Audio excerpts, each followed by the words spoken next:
Good afternoon. I'm going to call to order the Tuesday, August 20th, 2024, 1 p.m. School Board Workshop. If you please stand for a moment of silence, followed by the Pledge of Allegiance and the National Anthem.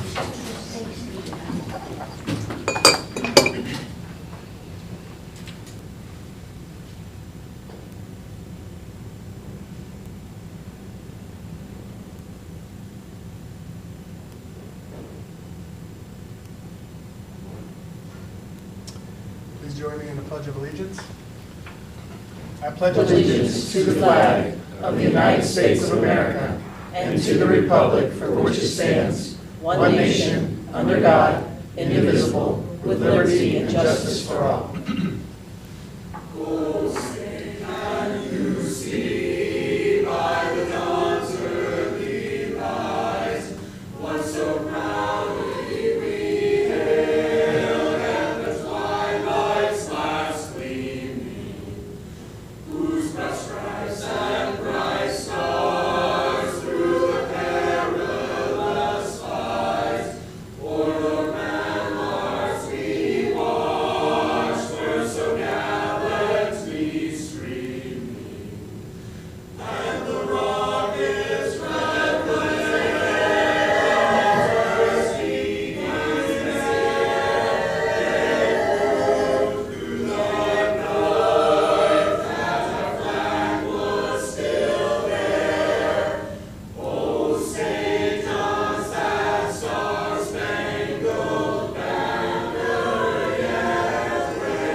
Please be seated.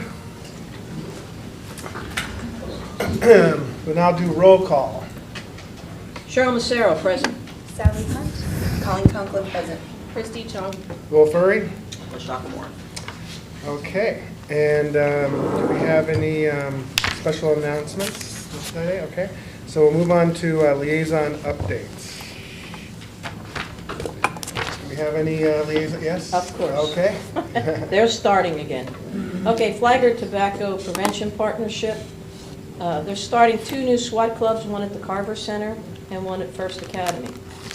And they're working on developing a club at Matanzas. So that's a plus. Students working against tobacco. Let's see. A number of SWAT students participate in the Brave Summit in St. Augustine with over 1,000 youth participation, which is a really big deal. So it was good to have us participating. They're continuing work on Flagler County and the City of Palm Coast on establishing zoning restrictions for tobacco shops in proximity to schools.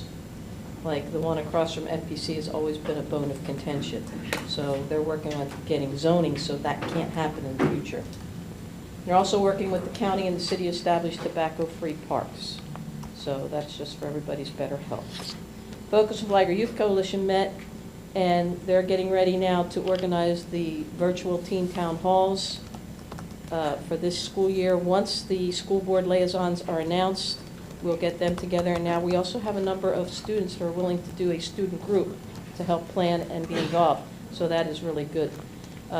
As you know, Mr. Finelli has moved up into Marquez's position, and now we will be working more closely with his replacement, Doug Glasgow. So we've got that pretty well set up already. And that's it. George Washington Carver Advisory Board met.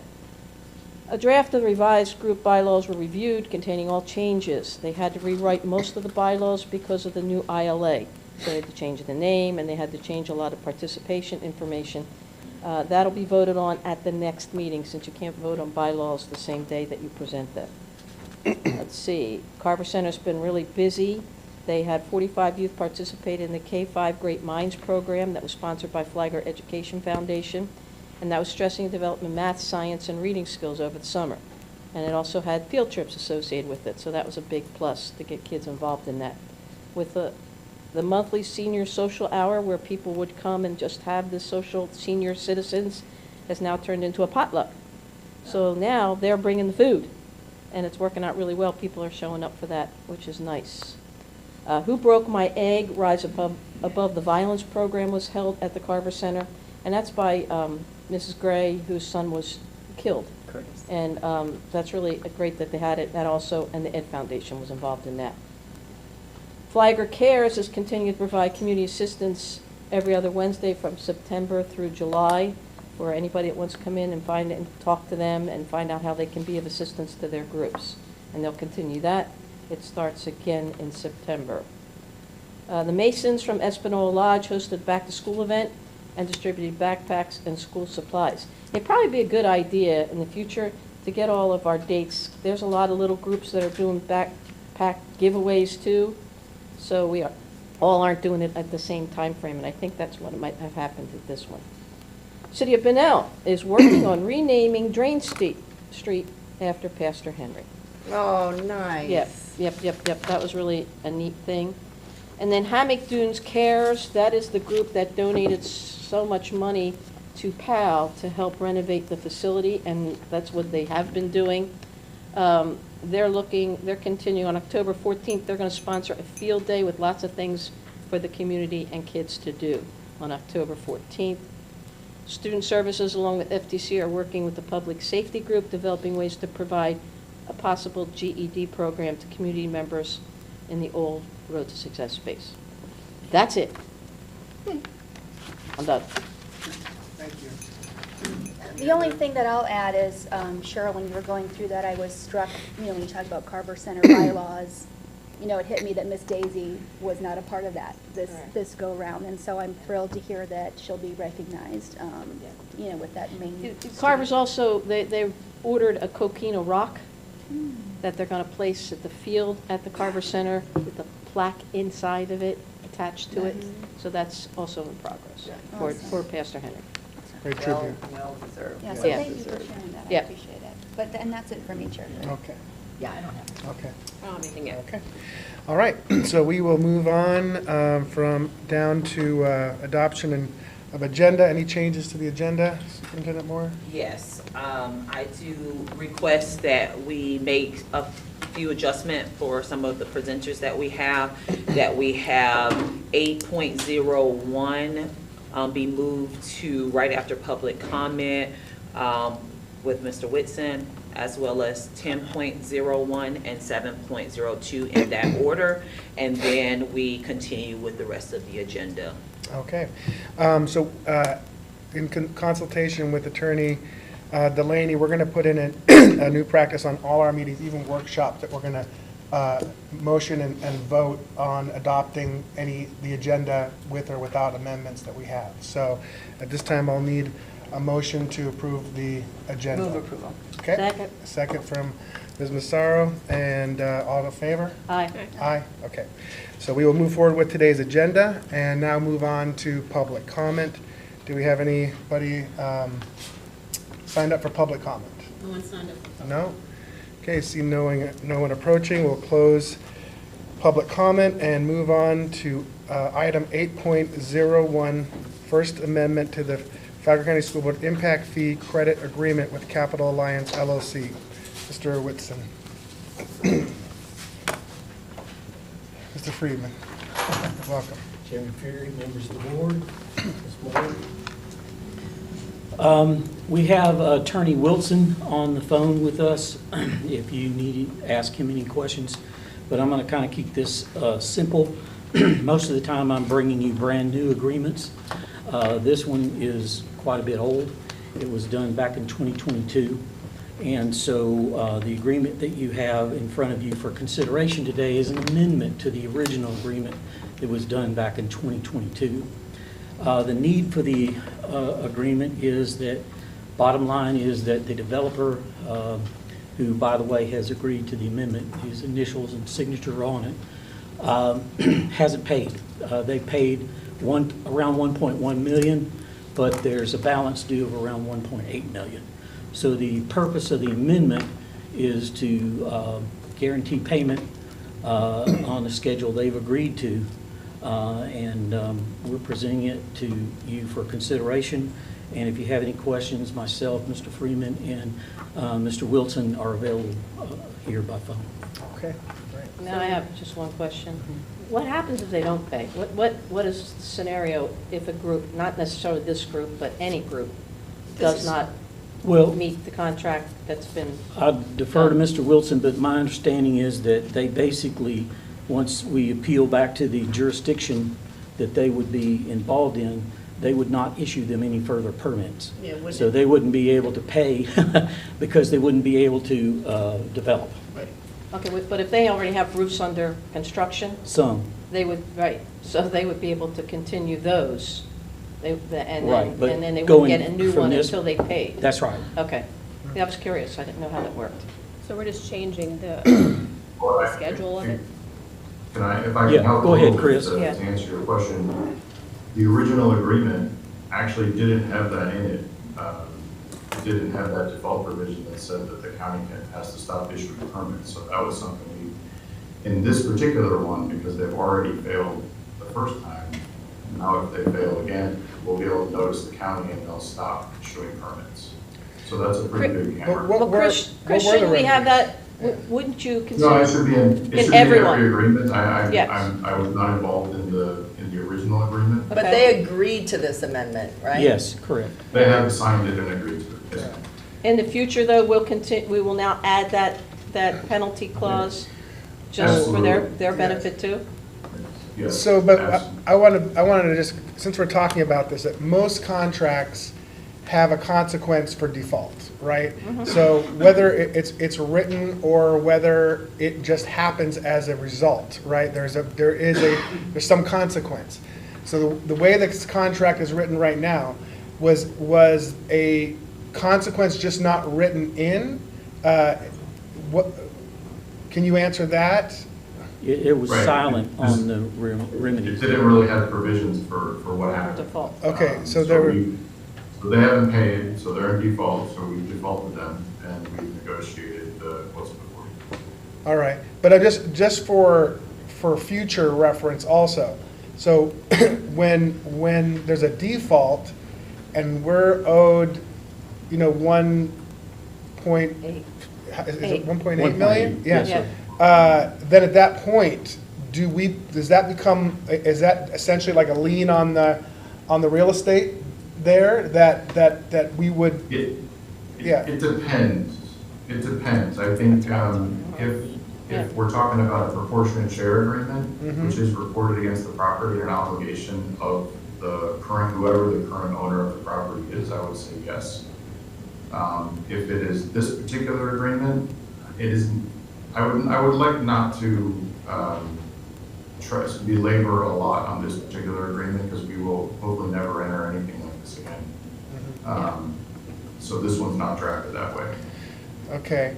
So here's my concerns with this. Just as I've researched this a little bit, the order of events that took place. So they had a due date that was around December, at the end of December, beginning of January, somewhere around there. And we had to call them to say, hey, by the way, you haven't paid us yet. So they weren't even sending the money. They hadn't called and asked for an extension. And then so we said, okay, sorry, maybe a little oversight here. We'll give you a little bit more time. Mistakes happen, right? So they said, okay, yeah, sure, we'll pay you. And then no payment arrived, right? And then so now here we are again, and we're now going to be, by the time this is done, all the way through, I think, is it through October? October, yes, Yeah, sir. October, there that we have not received a payment. Now, I agree that just from the sound of it, that this agreement was probably not drafted very well because there was no consequence written in, but in essence, right now, they're in default of this agreement, right? Interest. So interest is right, and I actually was concerned, not an interest per se on a loan, but in essence, we've given them an interest-free loan for 8 months. And if that money was in our bank account, we would be earning interest on it. And I had Patty Warmark, our CFO, run a calculation so we could know what that would have looked like. And had they had kept their side of the bargain, we would have generated $69,000 in interest by the time this is paid. That's a significant amount It of is. money. And so what I see here is that in any other world, somebody who doesn't meet those obligations, they have to find another way to do it. Their bank would demand that they pay, or there would be a default rate. But here, this is like a corporate welfare where it's, here's Flagler Schools, they're giving out interest-free loans over there on their impact fees. I don't want to send that message. I don't think that's a good message. Yeah, no, I agree. And I think that this is a business deal. This is not, we're not dealing with somebody who's, can't pay their mortgage payment on the house they live in. This is a for-profit business. They booked in a profit. We made a deal with them. We sold them land in exchange for this, or there was land exchange. So we held up our side, they didn't hold up theirs, and there's no consequence to them. So the way I feel, and that's why I just wanted to bring this to the board to see how you all feel and how we move forward. But with this extension, if we give it to them, especially since we gave them one before kind of in good faith, and they didn't follow through, and now we're back here again, that their final payment, or within that payment, should include the interest that we lost because they didn't pay on time. But that would just have to be added to this agreement that they've already agreed to, so it would require them to go back to discuss this with them and bring it back for us to sign.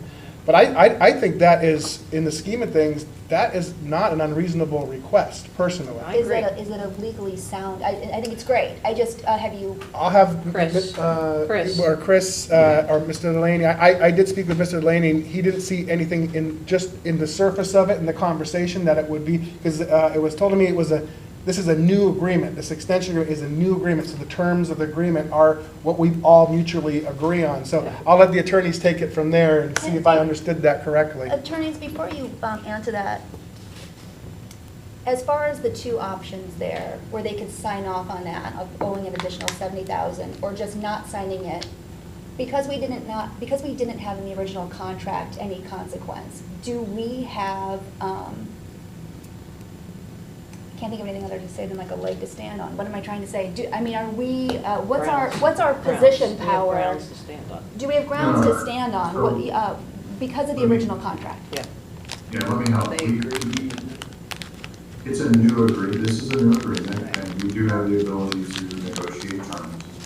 They don't have to accept those terms, or they may come back with something that we haven't thought about, I don't know.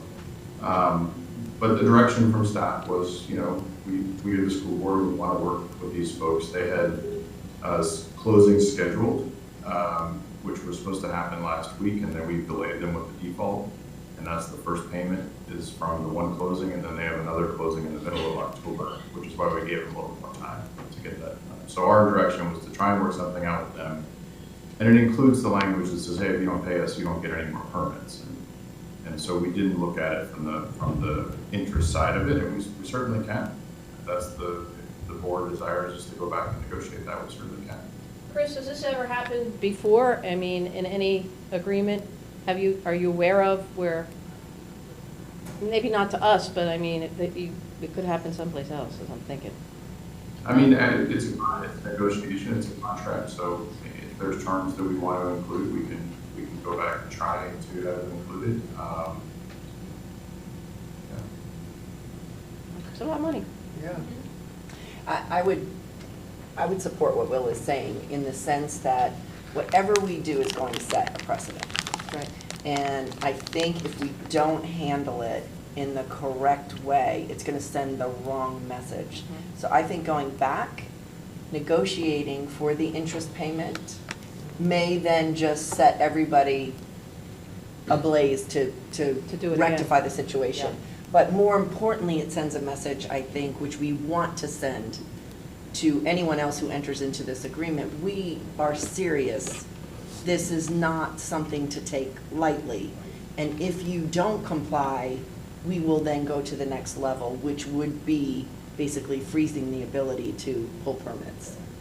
You're the only. Right, and I again would point out that this is a unique agreement. And I mean, it's a one-off agreement as far as I'm concerned. And our normal agreements have better language, and we can include things to make sure this doesn't happen in those.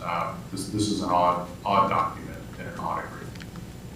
Yeah, and then the only other thing is right now, they've agreed to pay $500,000 in 3 days. So if we go back to them, they may ask for more time, I don't know, but I'm just saying that's one of the items to consider. Chair Furry, does your number calculate in the 500,000? Well, there's two payments at different amounts. I mean, it can be, I mean, that's the part of the negotiation. As far as, is that gonna be in the second payment? Is that in the, but it needs to be part of this reconciliation. When this is done in October, in some way, shape, or form, this amount, I feel, should be collected in order to keep them out of default.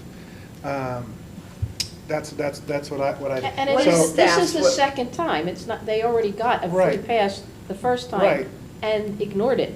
So it's not like we didn't negotiate in very good faith, because we gave them a whole second time. Yeah. This is the third time. That's my point. I mean, this is, Third we're time. talking an Yeah. 8-month extension, not just, like, I get it, mistakes happen.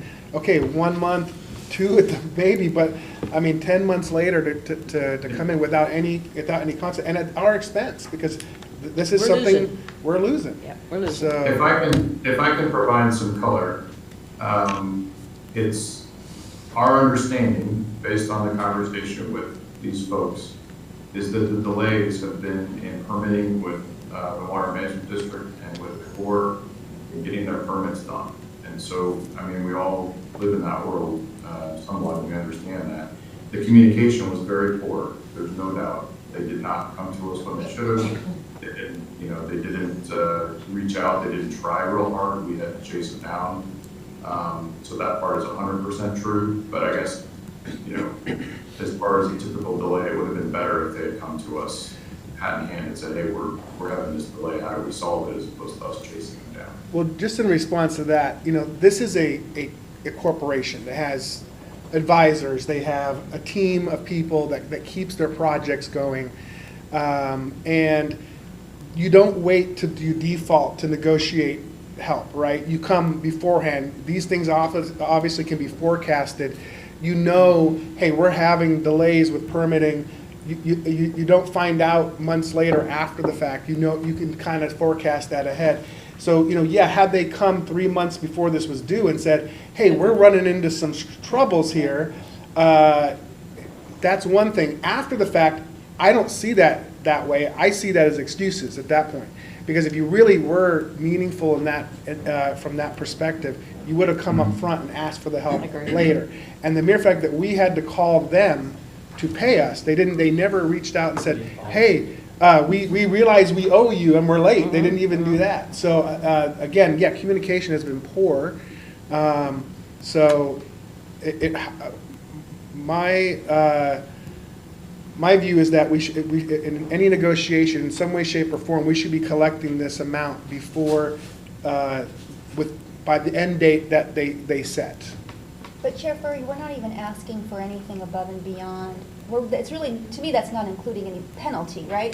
That's just like that's just our opportunity cost, right? Of like what we Would have have. potentially. That would technically be the penalty. It That would is be the penalty. It's our penalty. It's like It's our- we're taking our it now. It's penalty. almost like saying, we've been damaged. Because of their I look at it this way, But we're not we've doing been like a damaged 10% late because. fee No, on no, top of no, anything that we no. have. We have a real loss, is what you're saying. Exactly, a loss, right? yeah. And so we're just asking to recoup the real loss. Correct. So, yeah, I mean, to me, there would be penalties in the sense that our CFO can't operate if she's not getting funds that we're expecting to come in, right? Yeah. So, but we're just asking for our real loss. So I don't know whether we're voting on this. So when. is this coming before you tonight? But technically, it's not a penalty because you can't. Right. It's actual damages. that we Correct. go Yes. ahead. And so, and the other thing is whether, I'll leave it to your other able counsel on how you want to deal with it procedurally, whether you vote it down or whether you just pull it and we bring it back. But I'll defer to you. Okay. Can that's our option. Can the We can motion pull it. be made to amend the amendment tonight to add the 69,000? Yeah, Yes. Okay, so that's what we'll do. we can do So you that. could approve it subject to them agreeing to that. Correct. Mhm. Yeah, okay. Do we need to get any further information? I mean, you met with our CFO, and that is the dollar amount. Yeah, I trust the numbers that she's Yeah. put forward here, and I think at the end of the day, we just go with a round number of, 69,000, not to get to the penny, but I think that's Fair. fair. Yeah, I agree. Okay, so any other discussion on this matter? I just want to appreciate you for tracking, you know what I mean, for being so on top of it. That's fantastic. Well, we're a team at the end of the day when it comes to voting, so I'm glad we all agree on that, on this point. So, all right, so let's move on then. Thank you, gentlemen. Thank you. And, Thank you, Chris. Thank you. Thank you, Willie. Have a great day. You too. Thank you. Okay, now we're going to go to 10.01, 2025, Flagler Legislative Platform Presenter. Chair Mr. Furley, just real Bob quick, just a point of, are we going to amend it? To- Do we at do a tonight's vote? meeting. Tonight. That will be Tonight. tonight at the meeting that we'll do the amendment that Yes. we're voting on. Right. Okay, Yes. I'm sorry, I thought maybe we had to do something. No, can't do right it now. here. Correct, not this, Yeah. okay. Right. Yes, and we do have Mr. Sarah online, and I just want to point out that he was prepared to come and be here face to face, and then we talked about it, and he's going to have to come a couple other times, and so I did offer to him to be able to come online virtually, but he was planning to be here face to face, and so we have Mr. Bob Sarah with us today. Hey, Bob. Welcome, Bob. Bob. Good afternoon. We had hoped to bring a discussion draft of the platform to you today so that we could have a discussion about it and set up to have a platform adoption at your next regular meeting. And in discussion with the superintendent on Friday, we're still working to shore up and finalize one of our proposals to you and need at least a couple of weeks to do that. With last week being the first week of school, getting everybody in the cabinet together and working through that process wasn't quite available to us, and I apologize for that. But the reason I was pushing for this item to be on early is because the deadlines to submit items to the School Boards Association statewide platform are coming up in just over a couple of weeks. The first Friday in September at 5 p.m. is their deadline to submit any items, and I wanted to make sure that if any board members had items that they thought may be appropriate for our platform, but really maybe would have been better in their platform, that we kind of had that discussion and made sure that the items got somewhere.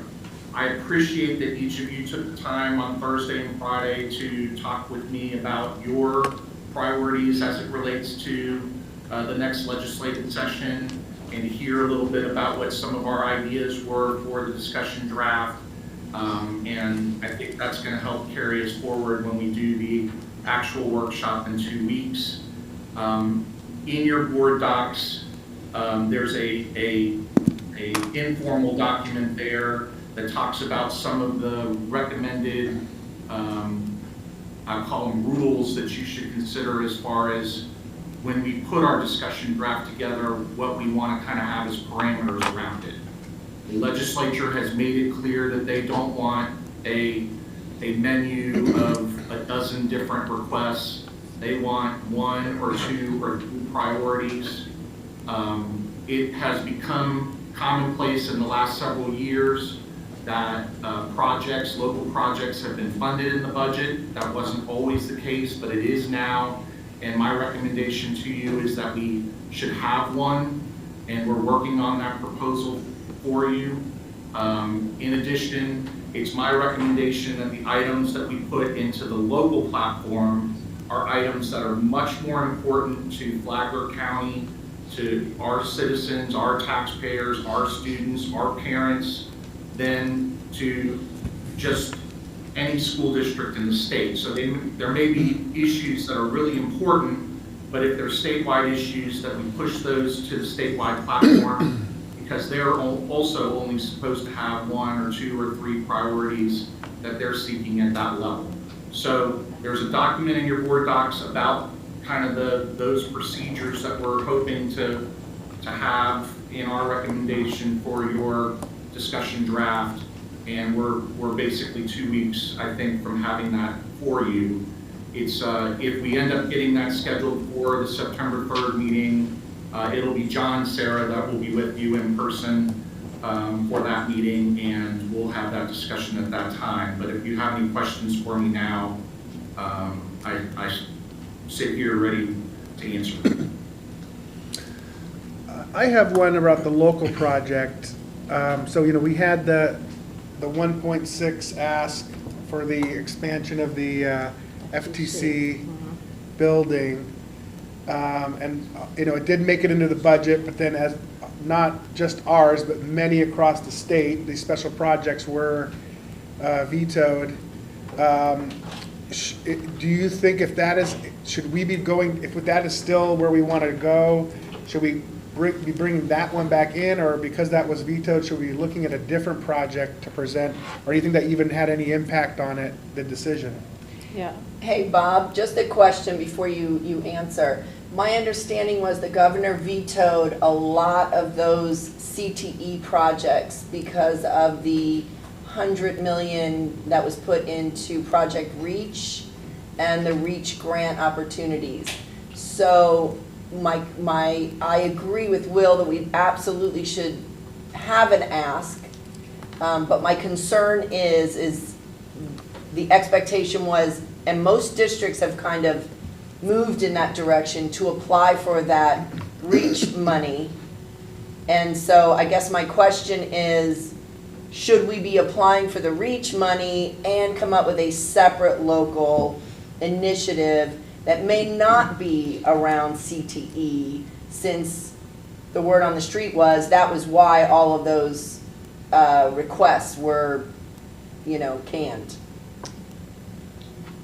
So many times there are competitive grants or programs to fill statewide needs and formulas to fill statewide needs, and the legislature can still have a local project in that area if they wish.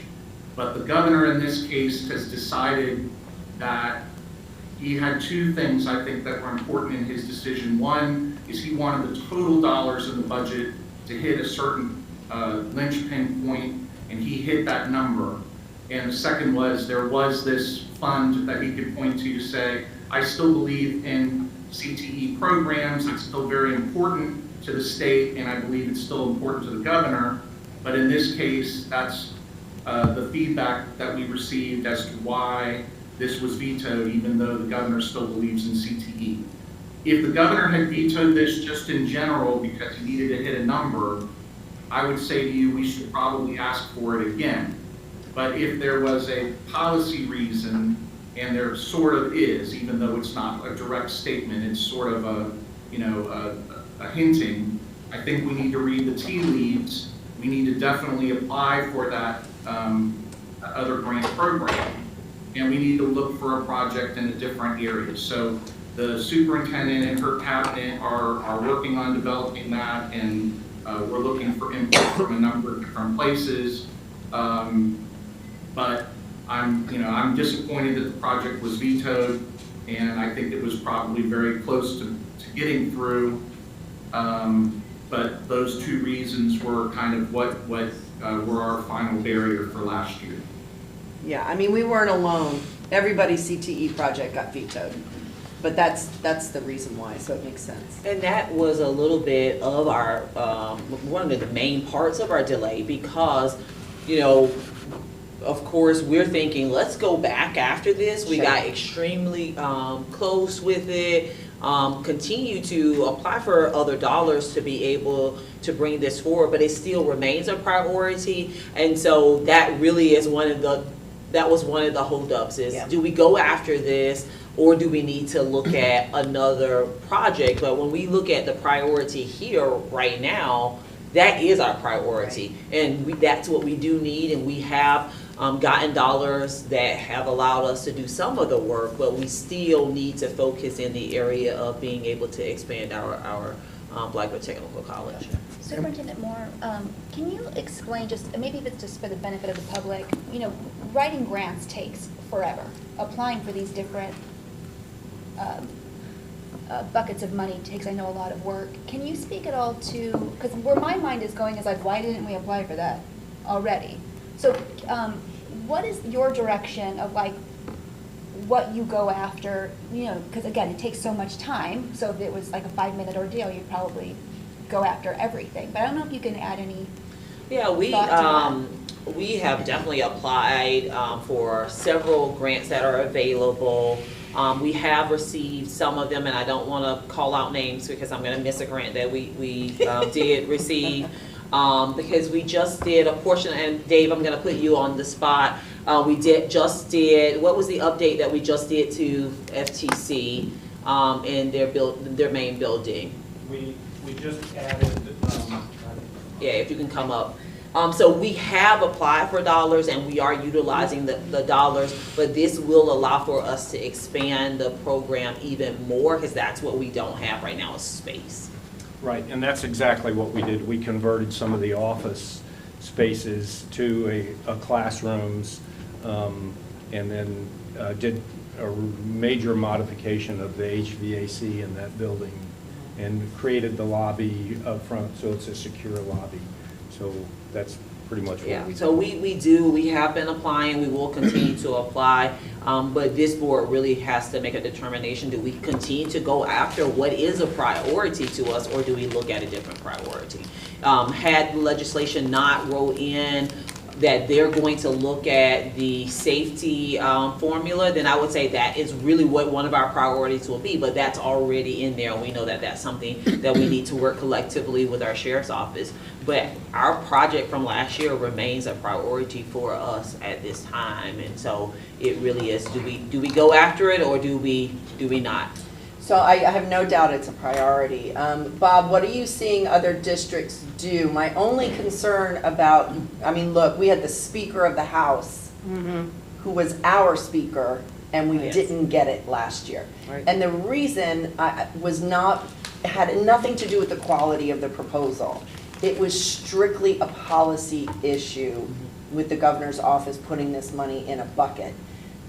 I don't know, Bob, are you seeing other districts kind of looking at re-asking for CTE program funding? My worry would be that we'd basically we'd use all our juice on this one project, and right out of the gate, we know the governor's not gonna be Yeah, interested that was in one of my funding that. concerns You when know I what I asked mean? the question too. I agree. Should we go with something that we have a better chance of getting accepted, rather than sending in something that's already been shut down? So, is the Project Reach a state or federal? It's in the governor's budget, it's in his So office. they allocated, they Yeah. put money from the Yeah. budget into Project Reach? Yes. Okay, got it. Right, and that was the policy issue that I don't know what the governor was thinking, but that is what I understand from everything I've read and heard and all the rest of it. Bob might be able to speak a little bit more to it. And I don't know, my understanding is those dollars are not being depleted. And so I was at a meeting down at the Space Coast, and there was somebody from the governor's office for Project Reach, and they were saying districts can put in multiple requests. And so I just don't know, Bob, what you're hearing across the state and whether or not we should put our efforts into possibly looking at a different ask, a different project. What would that project be? The conversation that the superintendent and I had was to suggest that we look at something different for this ask, and that we make sure that we apply for the grant, and until we apply and either get rejected or aren't able to get the $1.6 million because the pot's not big enough. I think that since we were vetoed with this being a reason, we would need to exhaust that reason before we could come back and ask for the same item. And so we were looking at repackaging, and also since we would probably not be looking for something capital outlay related, we would probably be looking for something that's more in the $250,000 to the $500,000 range. But at this point, that idea is not set in stone, and it's not even set to the point of being able to have a discussion, draft around it.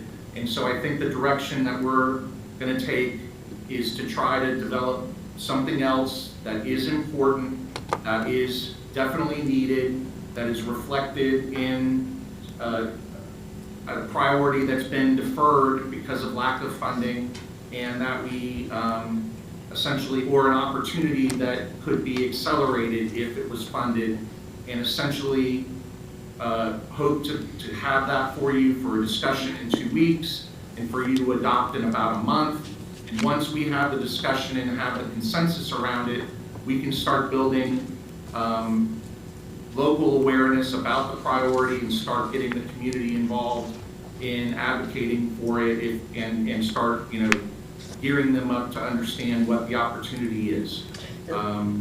This, we're half baked at this point, and so I do think in discussion with the superintendent, we were looking to move away from the CTE request because we understood we needed to exhaust all of our opportunities within the grant program before we could go back and ask for a legislative appropriation again.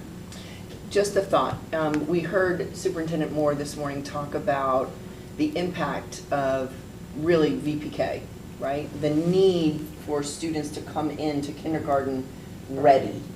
And we're also in an era of choice, right? What about, and Bob, help me remember, did we do a VPK ask several years ago? But I'm wondering, what if we did a VPK ask based on data and the statistics and the studies around the increase in third grade reading scores and achievement, and look at the possibility of maybe turning our VPK programs toward a Montessori type of program.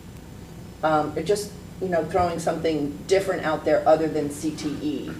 Because I just think we're gonna have to think creatively about it. And of course, Superintendent Moore, you and your staff, I'm sure once you start thinking beyond the CTE ask, you'll have plenty of ideas. But just thinking about the conversation this morning around the value of students coming to school kindergarten ready, maybe that is, or maybe there's an initiative out there or a reading program out there, and it can be pitched as a study of sorts. Well, as I listened to the legislature over the last year or so, there seems to be an appetite there to support early learning. Yes. So I agree with you. that might be something that they could grasp at that moment. And so I definitely, however what it looks like would be one thing, but definitely going that direction, Yeah. I could support It that. was. Yeah, I agree. I think you'd see the benefit of that long term. For the ask, does it have to be more specific? So, if that is where we landed, and I'm sure Superintendent Moore has a bunch of different ideas around this already, but does it have to be specific, like there's a barrier in Flagler County of parents transporting their children to VPK, and so we're asking for money specifically for transportation around VPK? Like, Bob, maybe you can answer that. How does that work as far as how specific the ask needs to be? Is it enough just to say, hey, we want money for VPK? Or is it they like want a plan. like Yeah, very specifically, like what is the need here in Flagler County for? A detailed plan. Yeah, so so I'm just, anyway, I was just curious, like kind of where your mind would be of, like specifically, what are we trying to? Well, I think this, satisfy? as a starting point today, it seems like we're Yeah, I don't mean to- I mean, there's gonna be a lot more to Yeah. discuss about it, but it seems like, there's definitely some acceptance of the idea of us going down that road. So at this point, we're gonna be waiting to come back with this here, right? With Yes, that- when we come back okay. for you in 2 weeks. So should we have that added as one, as a, Mhm. as? Yeah, I think that's a Yeah. great Okay, idea. let's do And- that. We'll explore all. Chair Fury, respectfully too, we will have 2 new board members, right, decided today. And that would be a perfect opportunity. I know they're not going to be seated yet, and I'm sure Cheryl wouldn't mind, but I think it would be appropriate, whoever are going to be the incoming school board members, that we include them in those discussions. Yeah, Because they will be part of Agreed. advocating for that platform, whatever that might be. agreed. Just a thought. Well, yeah, we can start inviting them to Yes. meetings, the workshops. That, I found that very helpful as well, so I think that's a great idea. You want them ready to go. Absolutely, absolutely. So, yeah, Um, I'm okay with that for sure. Okay. So we're meeting again on the 3rd. So we have to firm this up to get it to FSBA by the 5th? Well, the statewide issue, if we're gonna, we don't have to submit a statewide issue, but Just if let we are them go. going to state it, We need- yes. submit one. And I would recommend we consider a statement around transparency and accountability around the choice program. I mean, we can say it however you want to say it. Yeah. But they're tax dollars. Mm-hmm. They should be transparent. We should know how it's being And those dollars should spent. be accountable. Agreed. And that's a statewide issue. Probably every I mean, board is going to. Transparency of every dollar is important. Right. Right. I don't think anybody would have any, I mean, I don't have any problem with that. Yeah. And I guess it's coming back and saying, okay, you know, there is transparency, but how granular is it? Or what are we looking for in Yeah. that transparency? I- You know, because everybody knows that there is money allocated for choice. Yeah. Okay, but where do we want that? Do we want it on our local budget? Do we want to see it line item locally for us? Is that the thing? Because we can do that internally with our internal accounting and have that for our purpose. But on a state level, what exactly does that look like? I'm thinking from the perspective of taxpayer, right? A taxpayer can go to our budget and they can drill down into our budget. Tax dollars should be accountable to taxpayers. So if there is an entity that is taking those tax dollars, somebody should be able to either go to their website, right, and drill down into their budget, So right? It like could be a- linked from our website to theirs, Mhm. but it should show clearly the 10 million is whatever it is coming in, Right. and it's going out to X, Y, and Z, right? So when we proved the millage rate, you know, Patty had brought it forward and said that there is a format that's required by the state that we do it that way. Yeah. We can do it, we can expand on that, but they want it this way. So are you saying that state format to have transparency within that for choice? Is that what we're advocating if we're doing it if we're setting it up as a state level? I think that could be a Conversation? slither of a little small slice of a solution to the transparency issue, right? And in how you're advertising it, right, with those dollars. Mm-hmm. But I think we're talking about just the way our budget is transparent, that anybody who receives and accepts those dollars should be transparent with how those dollars are being spent to taxpayers, Mm-hmm. right? And so FSBA is not going to submit a whole entire detailed plan about how to do that. They're looking to see across the state what are issues that are important to all school boards. I see. And I think that's And going let to the be an legislature issue. figure out Correct. what it's going to How look to. like. Right. Okay, Right. got it. All right. So that would be the only, I mean, if there's consensus. Yeah, I like the idea. I don't think, I mean, when, anything that comes to transparency. I Right, mean, how can you go wrong? If Agreed. it can be done, let's know. Right. You let the public know, so. Now, I get it, Bob, we may be talking into the wind, but the bottom line is, to be responsible, it should be a concern of all school boards. It's my belief that the FSBA system requires a board member now to submit. It used to be, when we did this via paper, that your lobbyist could submit items for you. Yeah, So that's Christie's individual job. board members can submit to FSBA for their consideration in their process.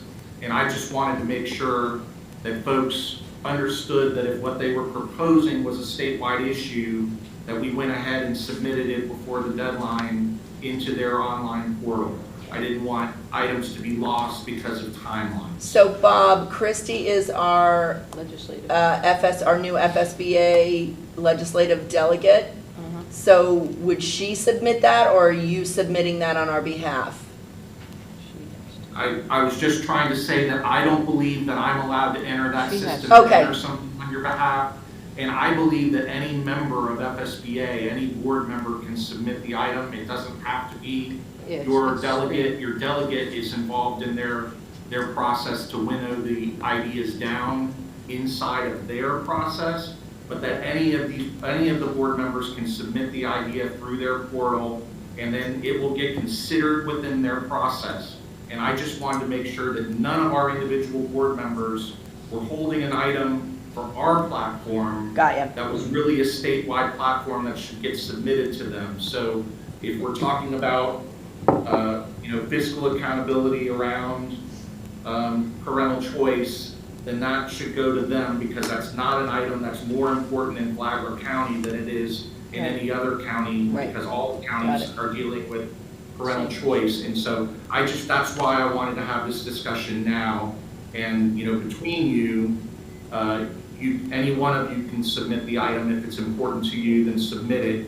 If you want help in doing research or in getting the format correct, I'm certainly willing to help with that.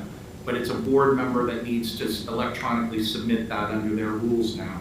Okay, great. Okay. Well, any other questions or comments regarding this item? No? No. Okay, Bob, thank you very much. Thanks, Bob. Thanks, Bob. Thank you all. See you in a couple weeks. All right, so now we're going to move on to 7.02, and this is our stop-loss renewal. Mr. Olet and Ms. Boyle. And this was brought to you 2 weeks ago. We're bringing it back. We wanted to make sure Ms. Danielle Moore was here to answer any questions. This is another item that you will see tonight for your consideration.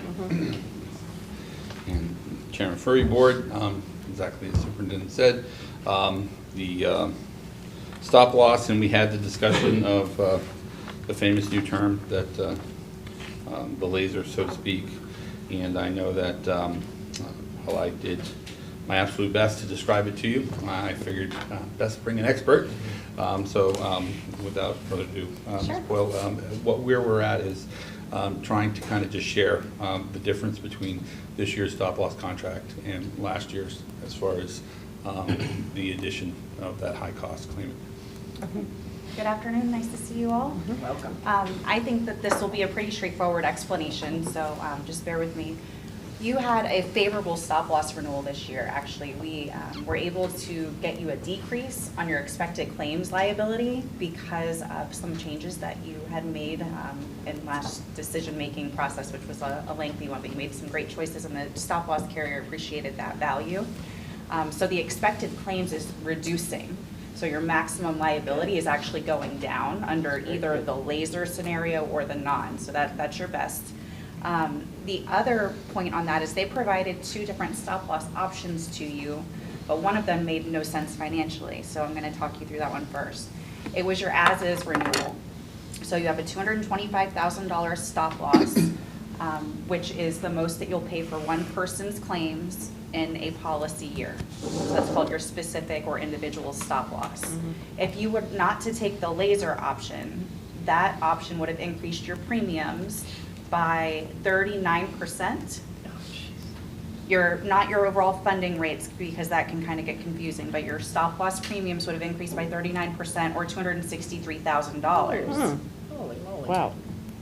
Your max liability still would have gone down because of the claims that I talked about, but the renewal with the laser option actually decreases your stop-loss premiums by 5% or $35,000. So the fixed cost differential there is $297,000 that this saves you by going with that as far as fixed costs.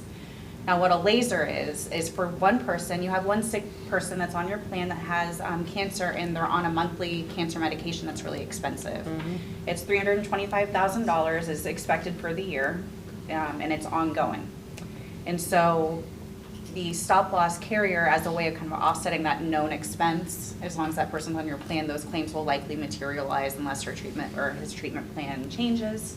They've said, okay, instead of $225,000 for that person, we're going to do a $425,000 for that one person. Okay. So that's what a laser That's is. what that, okay. Yep. Okay. So it still is a better, so even if those claims materialize and you are paying $425,000 instead of $225,000 for that one person, you're still net green by 97,000 between the laser and the no laser option. So this is not something that Flagler's ever had before. We went back in all the files, and you guys actually have never had a laser proposal. We typically do build in a no new lasers provision in our contracts, and we did have that for you all, so that's why they provided an option without the laser. The no new laser option can protect you if you come across a really expensive claimant. So I had another client of mine that had a $40 million claimant this year. Oh, my God.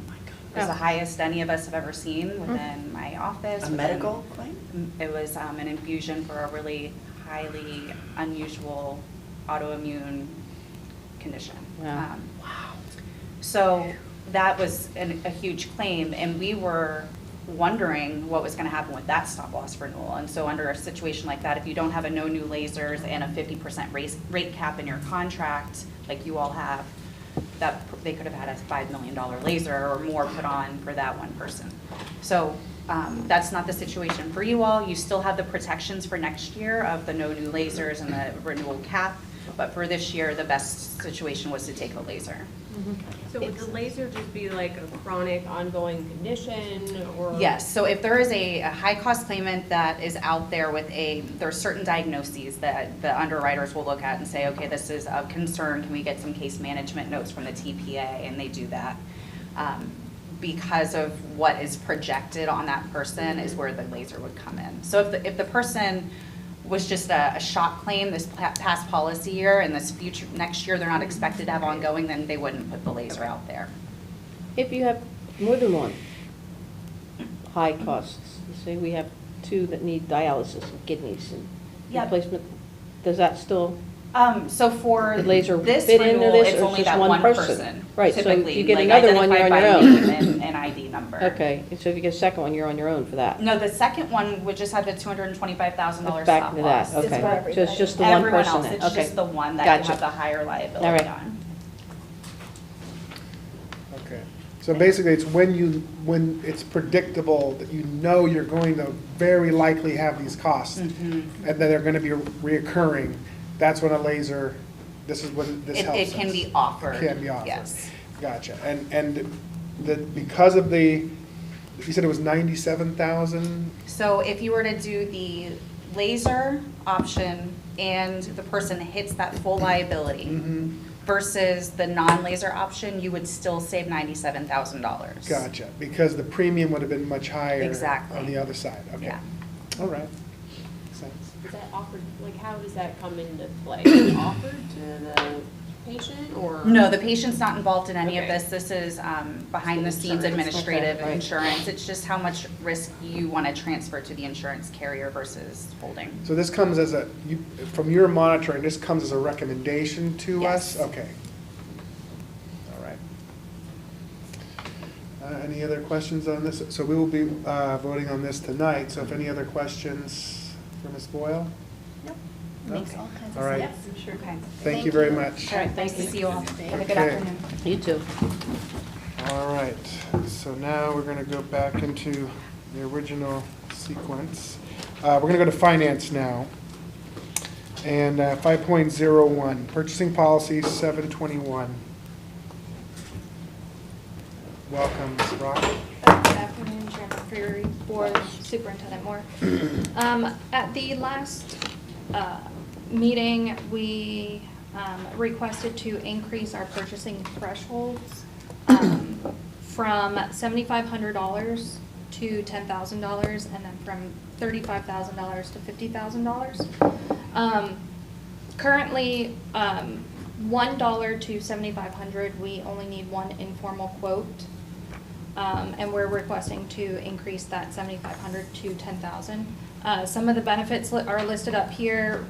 It streamlines some of the purchasing policies, cost savings, administrative savings, faster payments, faster decision-making, as well as improving some of our vendor relationships. And then we are asking to increase the threshold from $35,000 to $50,000, which would need to come before the board. Again, the majority of the streamlining is reducing the bottlenecks, again, vendor relationships. It would reduce some of the delays in some of the approval processes. And currently, from 7,500 to 35,000, we need three quotes. And then anything over 35,000, we have to present to the board and go out for an RFP or an RFI. Say that last part one more time. If it's 35,000, and above. 3 quotes? No, we're asking, it's 7,500 to 35,000. We need the 3 quotes. Got you. 35,000 and above, we need to come before the board and go out for an RFP, RFI, RFQs. So we're asking to increase that to 50,000. So from 7,500 to 50,000, we would only need the 3 formal quotes. Some of the departments that would benefit immediately from this are both plant services and custodial because of the large amounts of purchases that they are making, as well as food service. They not only follow our school purchasing policies, but they've also followed the USDA guidelines. And the USDA guidelines are at the 50,000 threshold so that they can make micro purchases up to 50,000 without going out for bid processes. And then this slide represents the surrounding districts and their purchasing thresholds. The majority, thank you. The majority of the surrounding areas, Volusia, Seminole, St. John's, Marion, are 50,000 and above. And as you can see, there are some that require 2 quotes, some require other processes, some require, $1,000 to $1,500. They, need special permission. But we just want to go more in line with some of the surrounding areas because a lot of the piggybacking that we do are contracts in the surrounding areas. And then with the requests, there are a few board policy updates that we would need to do. We would need to update some of the thresholds, the numbers that are listed in the policy. We want to update some of the titles throughout the policy, basically from Director of Purchasing or Designee to CFO or Purchasing Designee. And then we have also, we mentioned in our last meeting that we would put some verbiage together for the HB 7063 that was passed to begin July 1st with which is the anti-human trafficking bill. So we put in some verbiage based on Mr. Delaney's affidavit that they sent, and this is actually on the second page, and it is letter K. We took that verbiage basically off of the affidavit, so if you want to look over it and update as you may.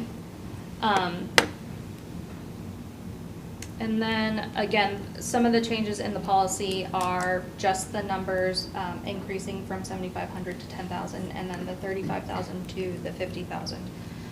The board policy was changed in 2019, which was pre-COVID, pre-inflation.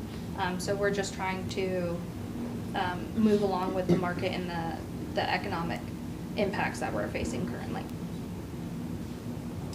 Superintendent Moore, can you remind me, you have, as superintendent and CEO, you have a dollar amount that you have total autonomy to spend without coming to the board, and I thought that was like 50.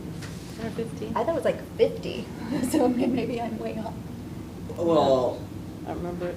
yeah, I want to say it's $35,000 for me as well. But all of these things will still come before you. They will just come before you in a different format. So you'll see them on the financial reports that as WARMAC goes over each month. So going from the 35 to the 50 will allow for them to move forward without having to go out for the RFP, RFQ, RFI process. So these things will still come before you. They will just come before you in the requisitions. Is that over 10,000, items over 10,000? Yes, they'll Okay, come gotcha. forward on that So we'll report. still see it. We're just giving more latitude for purchasing power up to these limits. I know some of the conversation we had, we definitely wanted to have this back for discussion, since not all board members could be here for that one. But we were looking at it from the perspective, if we look at it from an inflationary standpoint, it almost, maybe not dollar for dollar, but in perspective, it's almost the same consideration that was done when the original policy was done on the limits, if you look at it for what things cost today. So first, I don't have any issue with this here after we've discussed that, and I don't have any other, how about you? Do you have any other questions about it? I mean, my concern was just transparency and seeing what we're buying, and if we're still going to see that, Yeah. then. You will. It just lets them make the purchase without coming to the board for approval first. And this hasn't been changed as long as I can remember. Mm-hmm. So the These were last the change thresholds. was in 2019. Yeah, it Yeah, wasn't but that. what was, And that then- was, Yeah, it went from 1,000, it went from 5,000 to 7,500. The initial request Right. was the 10,000, but from my understanding, it was asked to kind of, Step into it. step it Yeah. up. Yeah, and I think by now. In a we normal need to- cycle, that wouldn't be that long, but because of COVID, that kind of changed the clock a Yeah. little bit with the cost of things, no doubt. I So don't have are a the problem dollar with it. amounts currently the amounts that you feel you can be successful with, or are they the amounts that you feel we would be comfortable with? I think both, because currently, anything over the 35,000 we have to come before the board, we have to go out for the process. And some of those processes could be 6 to 8 weeks. And some of those times, we need those items almost, I don't want to say immediately. Can we add something to this that says, if there is a time-sensitive matter, we give superintendent more authorization? It's always hard to think about, you're really at the mercy of this body coming together. So I really want to rely on your expertise, like for you, because ultimately you're talking about saving money, taking care of business. And so I just want to make sure you're not under asking, because I think all of us want you to be successful, and you're such a huge part of the success of this district. So I just wanted to give you and Superintendent Moore an opportunity. Is there something else we need to add into this conversation to make sure you are set up for success and the district is set up for success? So I know that in some instances, if a purchase needs to be made immediately, that is to that 35,000 threshold, we can make the purchase and then come to you. If it's something that cannot wait to go through the RFI, RFQ process. But I believe that these are rather in line. I previously was at Embry-Riddle, and a lot of the universities and surrounding colleges also follow these thresholds. So not only with school districts, but we are with, the higher education as well. And I would imagine that if there was something really dire, that we could call a special meeting if it was so important that it had to be approved. But it seems like there are mechanisms in place already to take care of most of the daily operations for this. Yeah, if it's already working, then great. I will just say, because I think you weren't in the role at the time, the one thing that has happened in the past with this board is that we've been presented information as if it hadn't been purchased yet, and that we're like weighing in, and then later we've come to find out like, oh, this has already been done. So I think it's really beneficial for this board to know why you're in front of us. Are you just letting us know this is something that we kind of had to do, or are you really seeking our approval? It's just something that I wanted to bring to the table.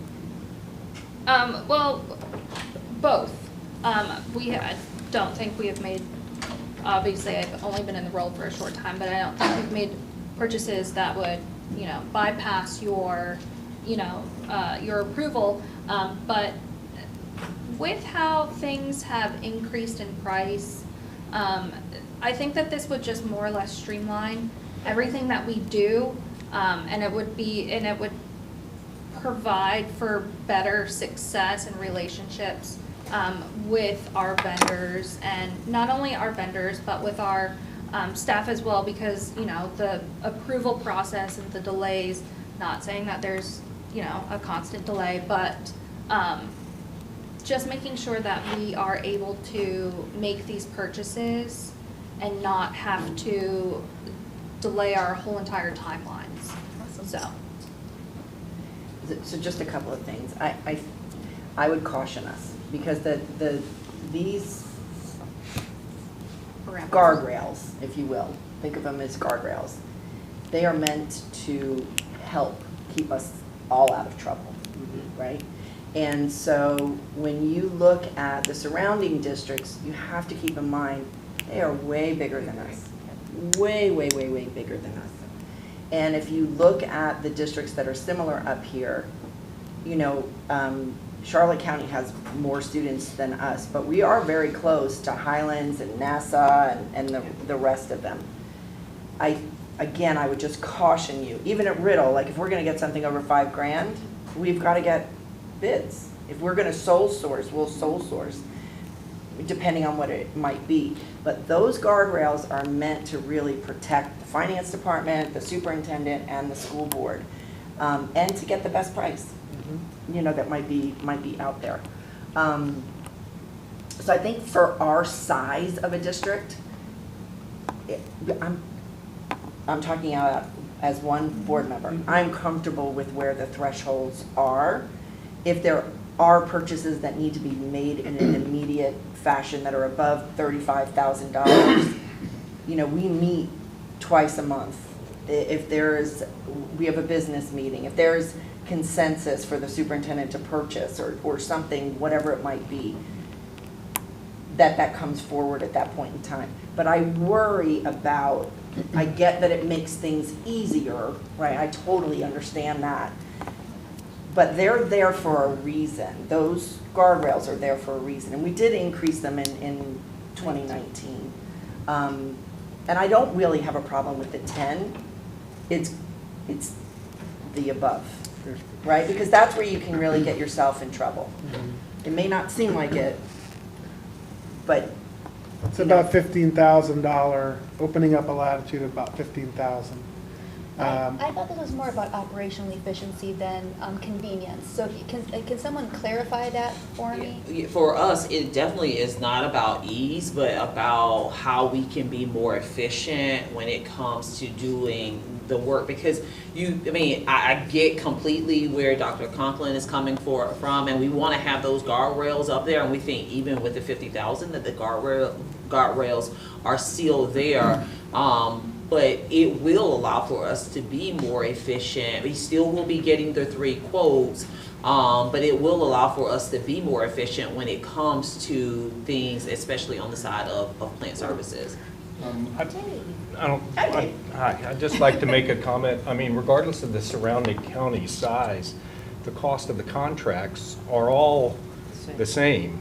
So the cost of a contract in Volusia, and if they're going to come to Flagler is... Yeah, no, I get that. The comparison slide is looking at the 58,000 and above.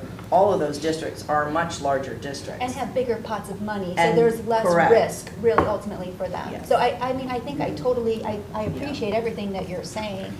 I just also, one of the things that, as you know, is most important to me is operational efficiency. And so, you know, kind of just trusting that that is really what's needed at this point, it's hard for me to...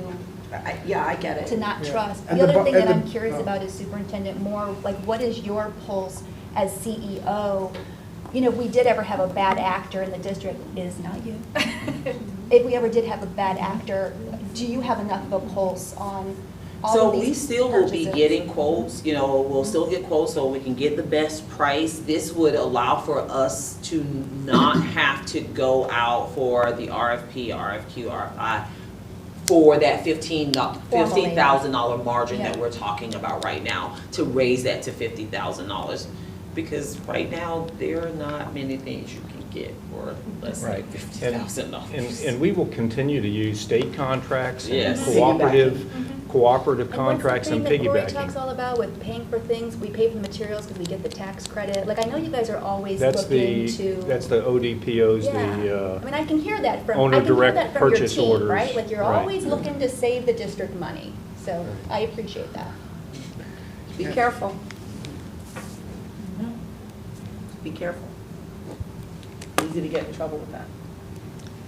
in 2019, I was sitting at the table. I know. And we wanted to go to 10 and to 50. It was 5,000 and 25,000. And if you remember, Mr. Dance said, no, let's try it for a while.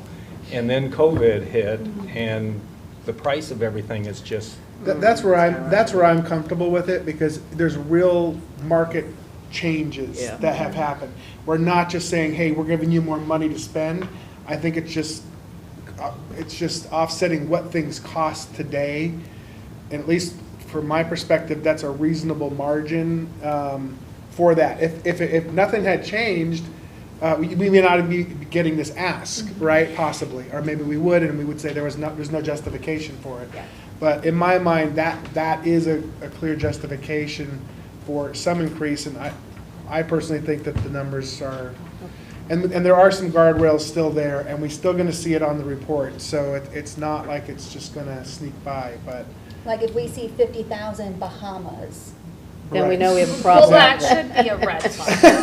A very big red flag. We should look into this one. I'll go back to Some. my tree trimming example. Like, does this mean then people can ask for, be like, okay, we're gonna ask for more money because they have a higher threshold? Like, that's, I don't know. No, for your example with tree trimming, we actually have a contract with multiple contractors that we went out to bid to have them bid to us what their services would cost, so that we can go back and get the lowest cost for tree trimming or for landscaping, or, so we used that contract that, gives us the lowest cost for those type of items.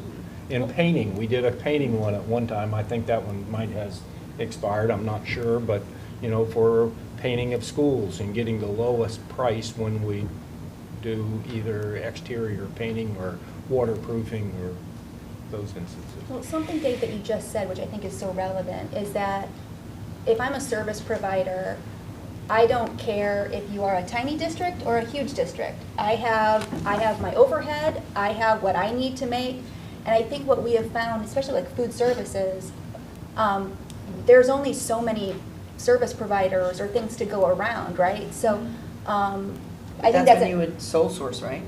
I mean, if you only had one service provider? Well, and what Christy said is like, well, if they see that our budget's $1 million, they're gonna ask for $1 million. And that yeah. is really just what I was speaking to, is I think, like, sometimes we're just even hard pressed to, it's a pretty competitive field to get somebody to paint or to get somebody to do something, so.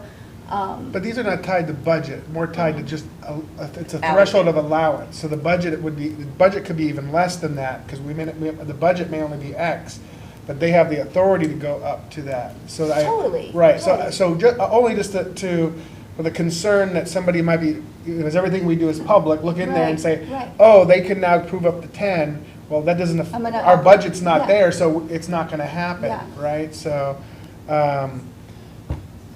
just that's how I would feel about that concern that you brought up, so.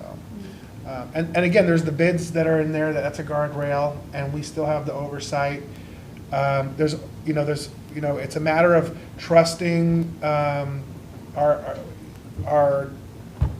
staff on making these decisions within a reasonable threshold, but it's also about oversight and accountability. So especially, we need to be, when we make this change, we have to watch and see how that's going through the items over 10,000. That's our job, to make sure that we made the right choice also, and quickly pull it back if we think we didn't, right? So it's one of those things that we're always got to be watching, but it's just always just a trust but verify within reason. And I did ask Mr. Deasing to come up and just. So just to bring a little bit of a different perspective, or my own personal in working through with technology, but specifically in shifting from the 75 to the 10 or the 35 to the 50, allows and opens us up to much easier to work with local vendors. And the reason I say that is once you hit that 75 to go through, you're talking multiple quotes, getting multiple quotes, and then up to that 50. And in between there, from that 75 up to the 37, or in this case, 10 to 50, a lot of times what happens is you tend to use state contracts or purchasing co-ops that are not typically local vendors. Those are typically large institutional companies, very large, that have these capacities to kind of, I don't want to say own, but they can leverage those larger contracts. So what happens is your local folks really don't get to participate in anything that's beyond 7,500 because they don't have those opportunities. So shifting this into this scenario for 10 and 50 gives a much broader opportunity for our local vendors to be able to participate with the school district.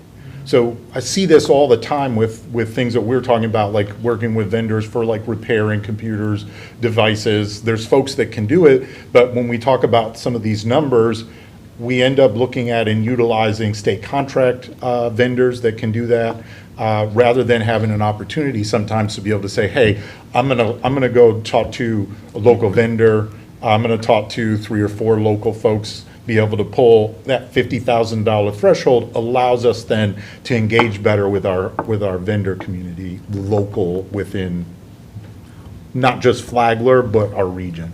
Ryan, can I share a way it was explained to me that it really made a lot of sense? If you'll correct me if I'm wrong here, but we may across the district need all of our locks redone, like our door locks.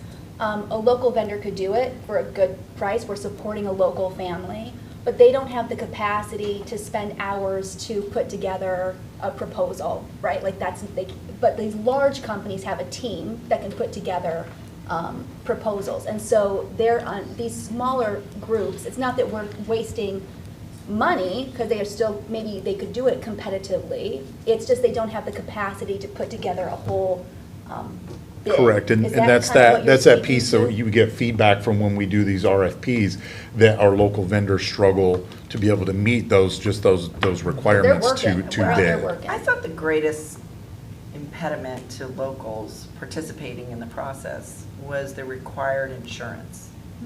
Well, I think you're talking some of the stuff with the construction particularly, and maybe Dave has some input from that, but when we're typically looking, we're talking about commodity items rather than services. Okay. So I think that's when you kind of see with the services, because the liability that we require vendors to carry might be more significant than what their capacity is as a company. Meaning they don't do enough business to be able to afford some of the coverage that we're requiring. And I don't know how we get away from some of those things, but specifically what we're talking about is leveraging that difference up to that $50,000 mark. And then again, with inflation, it makes it that much more difficult to get those local quotes and engage directly with our vendor, our community partners. Yeah, and there's always that balance of, keeping the reins tight for oversight. At the same time, sometimes it can slow things down and end up costing us more because we have to wait to purchase, or there was an opportunity we could have taken. But again, that's always a constant balance based on what things cost and what how much money we're bringing in. So this is before you today. What I will say is, if the board decides not to make the adjustments to the dollar amount, there is still language in there that we will need to still update to be in compliance with statute. So I just want to bring that to you as you consider that. Just consider those two things, that if we don't adjust the amount, we still need to adjust the language to like be in human compliance with trafficking the stuff and everything? Absolutely, Okay, yes. Gotcha. That's in there. It sounds like you have consensus to change it. Yep. We will see tonight. Okay. Thank you. Thank you very much. Thank Appreciate you. that. Okay, so now we're going to go to academic services, strategic plan update and extension. So Brian and Mr. Reynolds. Good afternoon, Superintendent Moore, afternoon. Chair Furry, and Doctor. board. Doctor. Still not quite used to that. All right. We actually will not be starting with the strategic plan, but if you can just hold on to this. Okay, great. Pass this down. Thank you. You got it. All right, we are coming before you today to do a school grade update as you requested, to dive into the data a bit. And following that, we will be proposing some recommendations to update our current strategic plan and extend that for 2 more years. So we will start first with Mr. Reynolds. Good afternoon. On July 24th, the State Board of Education approved the new thresholds for school grades, and about 30 seconds after that was approved, they released the school grades, and we were very happy about that. So the overview slide here shows last year and this year's school grades. Some highlights: Bunnell Elementary went from a C to a B. Old Kings Elementary maintained their A. Buddy Taylor Middle went from a C to a B. Indian Trails maintained their A. And Matanzas went from a B to an A. So we have all A's and B schools for this past school year, which is great. We did put a note down there that Flagler did not receive a grade this year for both of their schools due to not reaching that minimum of 95% tested. Because of their low population, one student can bring them down below that 95%.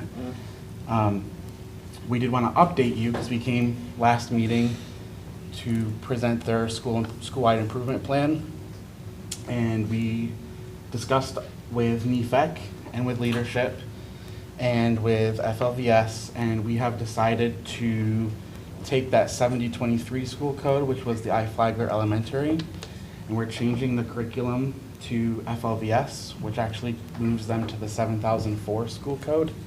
So we will have one Flagler school code for K-12. And we are moving to the FLVS curriculum because it will increase the contact points that students have with teachers compared to the old curriculum that they were using. We are still contracting with our partners at NEFEC for those instructors, but we think the change in the curriculum will help those students. And with the cost differential with that curriculum change, we are going to be able to hire some Flagler employees to provide interventions for those K-5 students. Excellent. On the next slide, it talks about our district grade breakdown, and a couple things about this slide just to point out. The column that says previous, some of those are from 21-22, some of those are from 22-23, and that's just because the last year that we had learning gains was 21-22, so I wanted to give you the most recent data. And then also, don't forget that the graduation rate and college and career acceleration points for high school are lag calculations. So those are components that are calculated with the previous year's graduating class. So do we anticipate that number 88 changing I don't have initial numbers, but I think so. for grad rate? Yes, and I believe college and career acceleration, based off of what schools have been telling us, should be going up as well. Okay, great. And we'll have those final numbers around December, January, after Survey 5. An important piece to the school grades also that comes out at the same time is the federal index. This is calculated both overall and for all of our subgroups. And what they do is they calculate pretty much a school grade just for that subgroup and then report that out as a number. In years past, in 22-23, a lot of our schools did have at least one subgroup that we were below the federal minimum of 41%. Buddy Taylor had 2, Bunnell had 4 subgroups, and Remfire had 2 subgroups. Do we know what the subgroups are for Bunnell? From last year? Yeah. I believe it was students with disabilities, Black African American students, Hispanic students, and English language yes, learners. English language learners. Thank you. Thank you. But this year, the next slide, we were able to reduce it down, both with what we did here in Flagler County, with teaching and learning and other departments, as well as with working with our partners with the Bureau of School Improvement. We're really focused on Buddy Taylor, Bunnell, and Remfire last year, and you can see that their subgroups have grown significantly. And specifically with students with disabilities, this is where we were last year. And those 2 thresholds, 41 is the federal minimum, And then that 32% is another threshold that they have, so they kind of have two different levels of thresholds. We really want to be above that 41, but that 32% has some other consequences attached to it after a certain number of years. But this past year, you can see that we were able to grow double digits in almost every school That with is students with disabilities. Awesome, like really, truly awesome in 1 year. It really is amazing. Is there any particular thing that if you were to attribute it to, that you could put your finger on? I think the biggest thing, and I can let you guys share after, is just the fact last year we started with our kickoff with Miss Moore, and this was our focus. And every school, every time Teaching and Learning went out to schools, every time the Bureau of School Improvement came out with us to schools, every time we met with coaches and with teachers, this was our priority. It's so true, what you focus on, what you measure and focus on gets done. And It's so true. they told me that I needed to just, so when I start talking about it, it takes their time too long. But we also really focus on making sure that we get to the core of Tier 1 instruction, making sure that the base instruction that all of our students are receiving is at the highest level, so that anything we put on top of that is going to help expedite their growth. And we saw that, and I also want to just shout out our partners at the Bureau of School Improvement, because they did come in and work alongside us for Buddy Taylor, Bunnell, and Rimfire, and we saw the growth. And when we go back and we look, them going from 4 to now we're sitting at the 1, the only area that we still need to really focus on is the students with disability. All of our other categories are no longer an area of focus for us when it comes to our federal index. Excellent. Is there still, random question, but is there still state funding to reward the schools that jumped a letter grade? Like, I know Rimfire got that money. Yep, there are school recognition funds. They haven't officially been released, but based on the statute, we do know that I think about 5 of our schools should be So I know qualified. the teachers get pretty darn excited about how to use it, how to spend that money. Yep, and we Yes. just had a meeting last week with administrators about the process of voting and choosing how Yeah. those funds will be allocated awesome. through their school advisory councils. And are we still doing like the Grad 100 initiative with the high schools and trying to capture those Yes. potential dropout students? Yes, we are. We're still doing that, and what we have to really look at closer is those students that are dropping out really like sophomore year. Yep. Those ones who remain, we have the resources in order to help those students to get to graduation. But it's really those students that are So far behind. are making them and their families making a choice for them not to continue after the sophomore year, and that's where our focus will shift to. Are we those students. utilizing the 18 credit diploma at all? We do. Okay. Yes, we do. The next slide just shows that we are very close to meeting those thresholds set by the state. All single digits, pretty much within 5% in most schools. I will make a note with Belterre, they're in a different little position. All of our schools with students with disabilities, except for Belterre, have this one last year to get above that 41%, or they become what they call a CSI school, which is comprehensive support and intervention with the state. But they only have, I think, 2 years under their belt below that 32%. So this year they have to get to that 32, and then they have a few more years to get to the 41. So they only have to go up 2% to get to that 32 threshold this year. Some other celebrations for school grades. This past year, Belterre, science achievement is 6% above the state. Bunnell, our lowest quartile learning gains, at 17% in ELA, up 10% in math. At Old Kings, all grades and all content areas are above the state averages. At Rimfire, all math and ELA components, including learning gains and lowest quartile learning gains, increased this year. At Wadsworth, that math lowest quartile learning gains went up 12%. Wow. In our secondary schools, we saw huge gains in our lowest quartile as well. Buddy Taylor, ELA lowest quartile learning gains up 26%. Indian Trails, the same component, up 24%. FPC, the same component, up 22%. And I'm at Kansas, that lowest quartile learning gains up 28% for ELA and 25% in math. That is impressive. Wow, very encouraging. And overall, the two biggest areas were their lowest quartile learning gains, 19% for ELA and 5% for math. A question, and I meant to ask this a couple of slides ago. I know we were 2 points away from the A.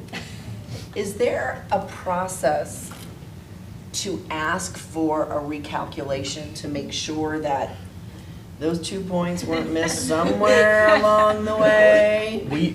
We can appeal a school's grade, and I believe the district grade as well, but we would have, and we could calculate all of these components ourselves, and we have to provide the evidence that we believe that it is different, but I don't think we have any evidence to say that. Because I'll that tell is you so. what, I think we did that one year, and it made a difference in the grade. And so 2 points, I'm sure there's 2 points somewhere, I'm just saying. Don't worry, we're gonna get those 2 points and more. Okay. I just, in the quick pause, and this is just based on my experience, but I've seen some scuttlebutt about how, these numbers are really not meaningful because maybe Florida's, sets a low bar. And I just want to say, as a mom, from my personal experience, my daughter has attended school in 2 different states. And in the state of Florida, she always rated average, which I always found really difficult, right? Because she's my daughter. Obviously, she should, their brilliance runs in the family. In another state, off the charts, right? Like numbers off the charts when it comes to testing. So just as a mom, in my personal experience, Florida testing is not a low bar. No, it is a very high bar. So when we talk about these numbers, they're so incredible. And anybody saying anything negative about what our teachers have accomplished, what our students have accomplished, it is a disservice to this district and to this community. So I just, as far as Flagler Forward goes, I really hope this kind of distrust will go away soon for everybody's benefit, because there is so much to celebrate here. We should not be seeing any lingering negative comments about the success of what you guys and the larger community have accomplished. I think the problem is the way the State Board of Ed continues to set the bar and change the scores and change this, and you're constantly changing we would have been an A. and looking.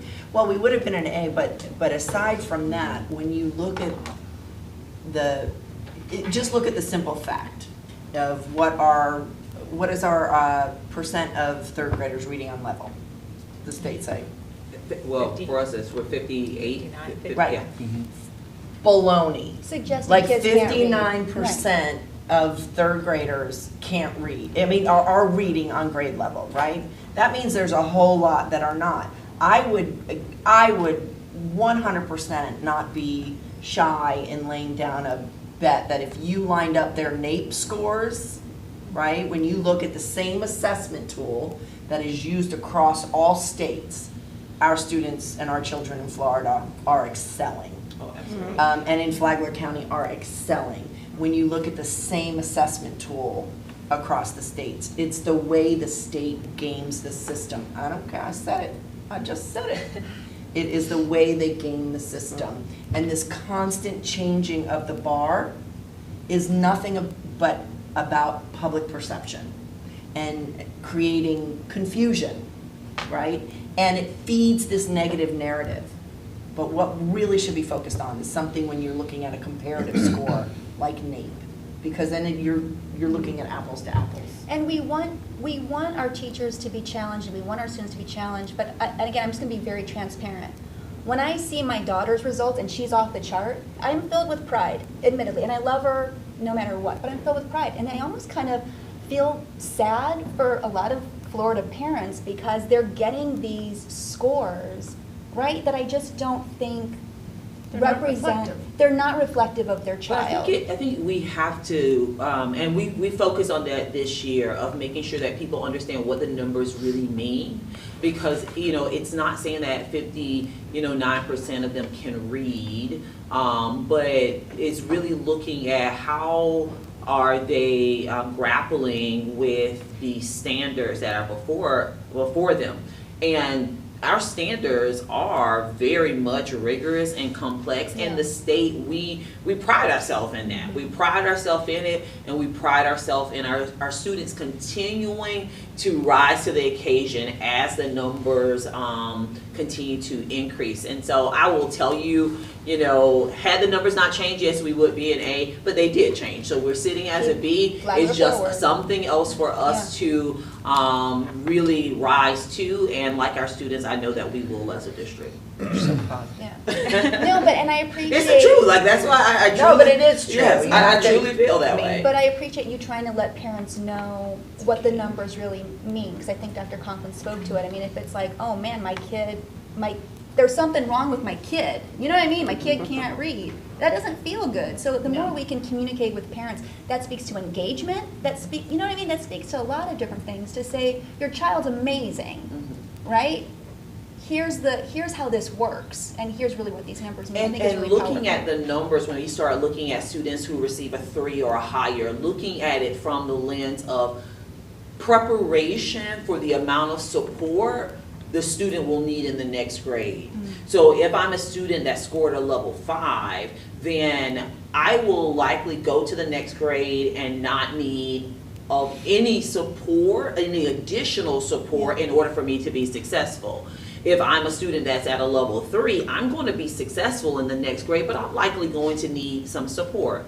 If I'm a student that received a level 1, when I go to the next grade, I'm going to need support in order for me to be successful. And so looking at it not from the lens of can you read or not, did you fail or did you pass, but what level of support do we need to be prepared to provide to the student as they go to the next grade? That makes a lot of sense. Thank you. And then as we transition into the strategic plan, some areas for growth based off of this data. First and foremost is the college and career acceleration component with high school acceleration, aligned with the Diploma Plus and everything that Ms. Moore talked about today at our Welcome Back. Grade 5, a majority of our elementary schools saw some issues in achievement and growth for math and science in grade 5. So we're really looking at that and working with their collaborative teams on some strategies targeted for that, as well as grade 8 math and grade 10 biology. The teaching and learning department is going to be working with those collaborative teams at the schools and really pinpointing some areas to improve and what supports need to be put into place to have this year's students be more successful. Is that from last year, or is they're saying they're in like grade 5 this year? It's last year's grade 5. But those grade 5 teachers addressing their new student population, what strategies are going to put in place to have those achievement rates go up? As well as that cohort as they go on to the next grade level. So when we look at grade 5 science, we know that those students will not get the assessment in grade 6, but we know as that cohort moves forward, grade 8 is going to have to be prepared to really put in some additional support so that those students can rebound on the grade 8 science assessment. So looking at the current students as well as the cohort that's moving forward. I don't know about grade 8 and 10, but grade 5 was going back 5 years ago to COVID. We closed schools and stuff. And I have one at that age, so. Yes.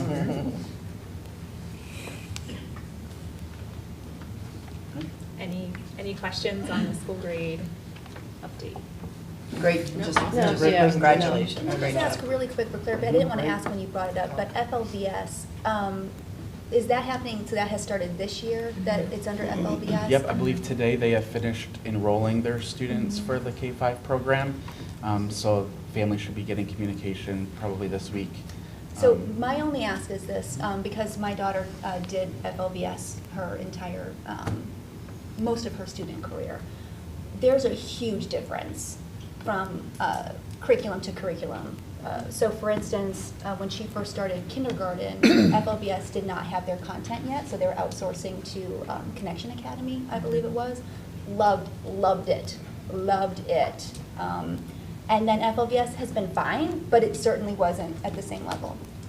I'm sure you're already planning on doing this, but my ask would be that you do some regular check-ins with families who have been previously enrolled in FLVS, in the Flagler previous program, to check in with them to see how the change, the adjustment is going, because it really can be a very profound difference. And it is a different learning environment than a traditional school. I mean, students, there's a lot of autonomy there.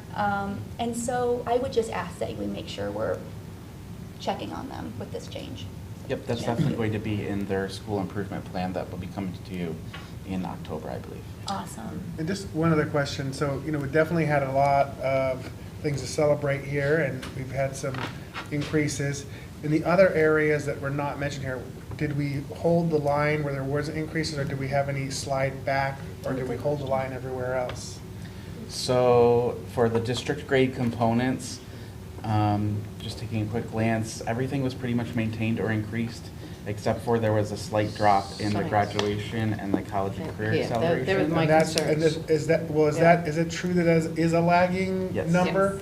So, I mean, just for in real world, I mean, has that always been that way? And should we, based on what we've seen, should we anticipate it looking better next year? It's always been a lag component because we don't finish calculating our graduation rate until December because of all the survey and the corrections that we make with seniors who graduate late.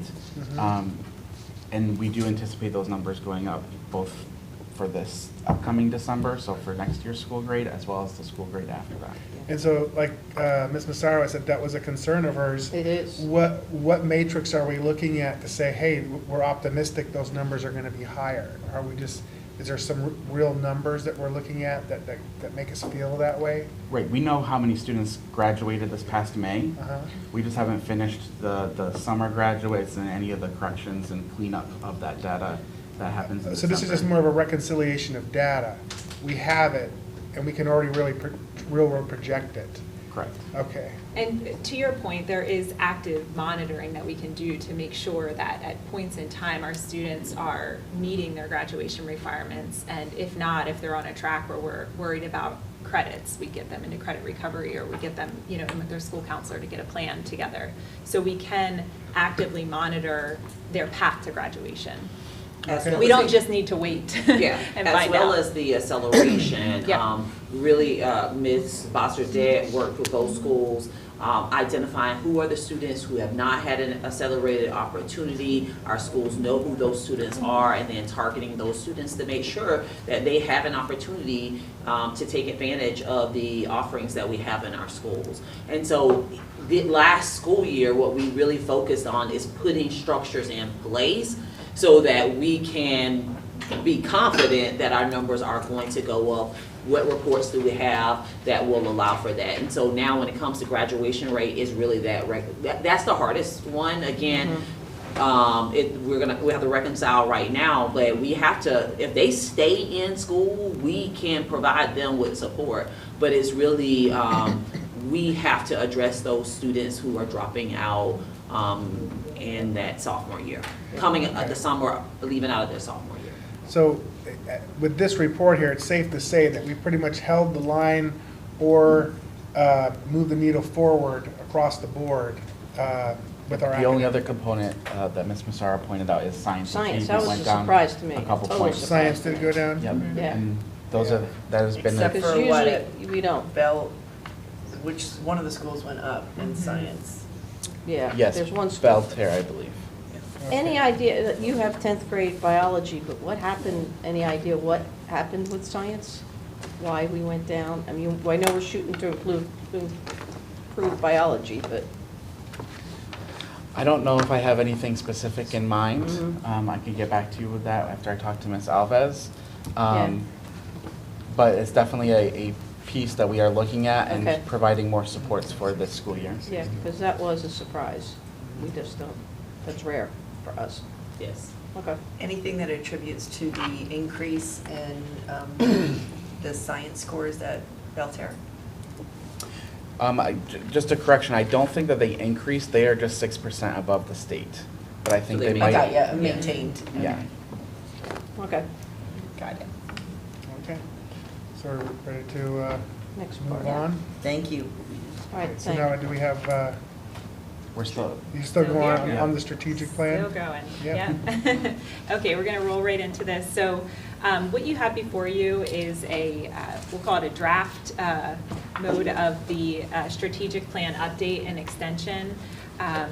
So we will continue to bring this before you to get feedback, and this really is recommendations that we have gathered from all the different goal leads and the teams that make up the different representation for the goals, and working with Mr. Reynolds to see where we landed with meeting our targets or not meeting our targets, and where we needed to set new targets, or perhaps we met a goal and really achieved it, and it no longer needs to be an area of focus for us.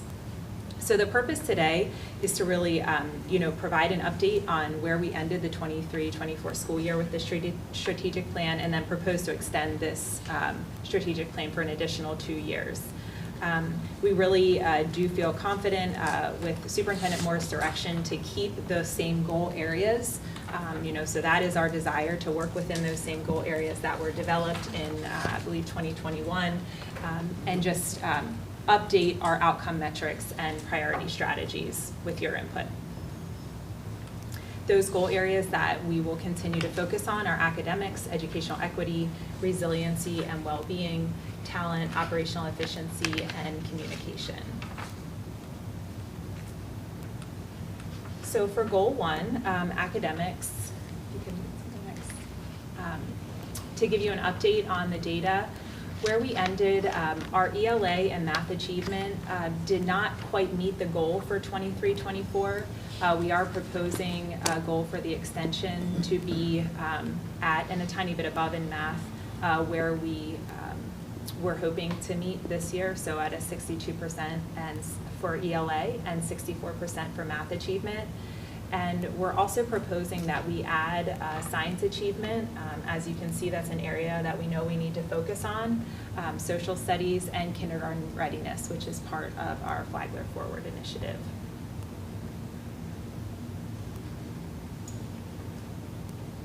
For goal 2, educational equity, we are proposing several changes to the outcome metrics for this goal. We previously were measuring a decrease in the achievement gap. We heard from the public and from you all at times it was hard to kind of view that on the dashboard. What did that mean? It's not really in line with the way that we measure our subgroups, as you just saw with the Federal Percent of Points Index. And achievement. So we're proposing that we look at subgroup achievement and monitor that with, monitor the targets would be at the FPPI targets that we already need to meet, and we monitor that along the way with our student achievement scores, since we only get the FPPI once a year, and we'll be able to get progress monitoring throughout the year. We are proposing that we replace goals 2.1A through 2.1D with 2.1A and B, which are looking at the number of schools, increase in the number of schools that have an FPPI rating that's greater than 41%. And that's what you saw there on that chart, and that would get us out of any designation from the Bureau of School Improvement. Second, we are proposing that we remove the ELL goal. We met that goal quite substantially at 75%. Our goal was 64%. We are significantly above the state in that area. Not that we want to, take the pedal off the gas. We know that area is certainly important, so we'll continue to do what we've been doing, but we don't feel that it's a need for us to target through this strategic plan extension. We're recommending to replace 2.3, which was unique students enrolled in level 3 courses, and to broaden that goal a bit to look at overall college and career acceleration. So looking at the students who are participating in an accelerated opportunity across the board, whether that be through gaining industry certification, dual enrollment, IB, ACE, and kind of broadening that a bit. Right now, whoops, let me go back, that our end of year data show 48%. Again, that is a lagging indicator, like Mr. Reynolds just explained. Our goal for the extension is 54%.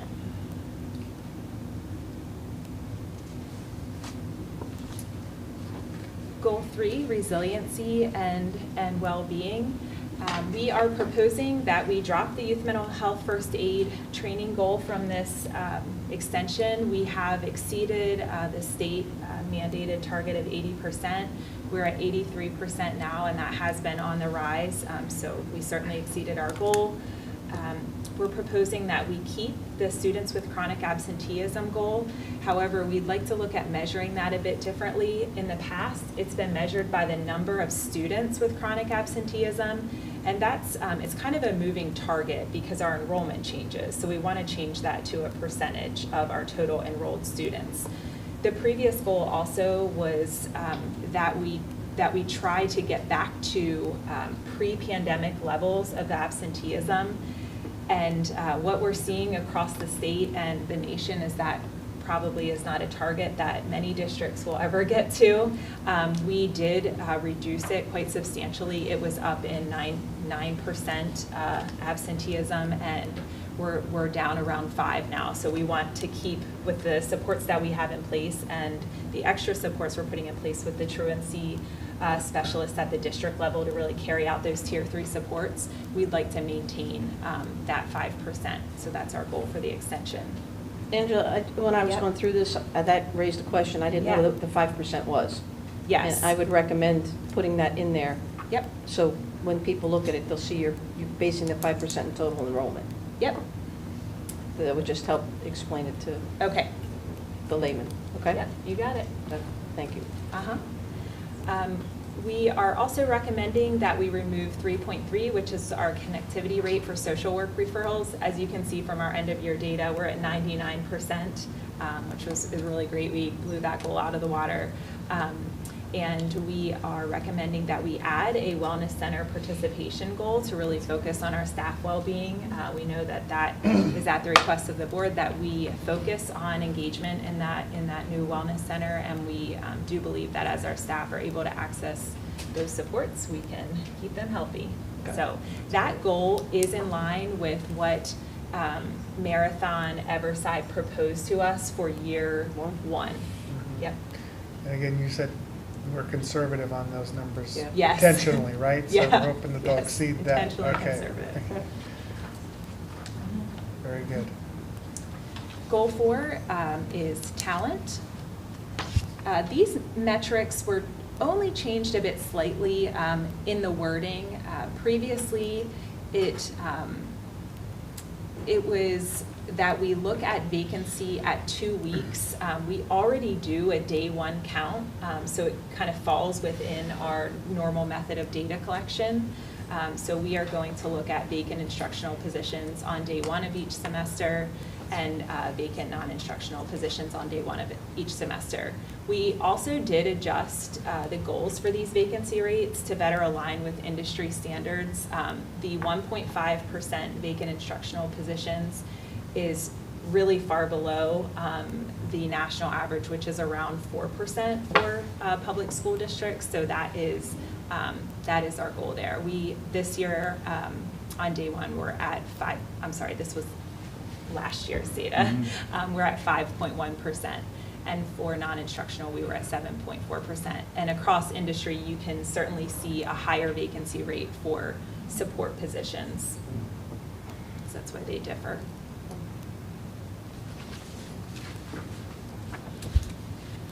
Operational efficiency.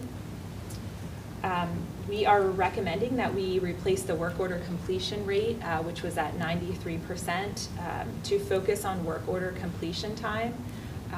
Plant services feels and custodial services feel strongly that we're getting those work orders done, but we want to make sure that we're getting them done in a timely manner. So our data right now suggests that We complete work orders within 2 weeks, and we're looking to reduce that to 10 days.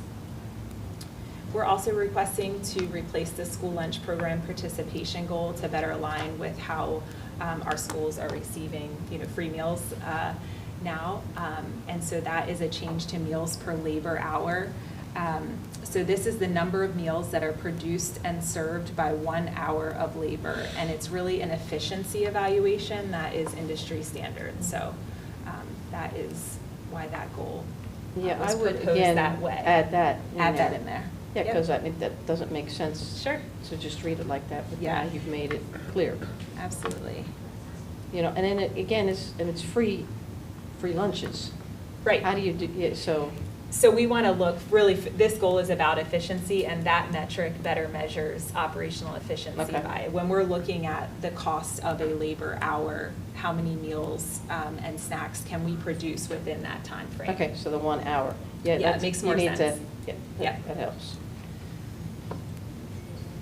All right, bus on-time arrivals, we are keeping that goal. That has been on the increase from 88% to ending the year at 90%. And so our goal is to continue with that goal and to bump it up by 92%. And we are suggesting we remove the roadside breakdown goal. It was a bit difficult to measure. And Mr. Walker, if you have anything to add or if you have any questions about that. That's one that we suggested we remove. And with our newer fleet, that should start Yeah. mitigating that hopefully. anyways, Yeah. right? So, That's the plan. Hey, Dr. O'Brien, before we move on, I'm just gonna keep saying it. The doctor, Oh. so proud of you. Before we move on, and I love, I love staff saying we want to do better, and, let's have a stretch goal here, let's have a better goal here. Just out of curiosity, the 14 days to 10 days, is that calendar day? Is that school or business day?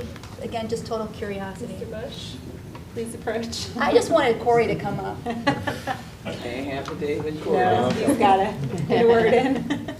That would be working days that we're shooting for. Okay. And it's a lot, obviously, when the work order is assigned from that time frame to the time that we actually complete it.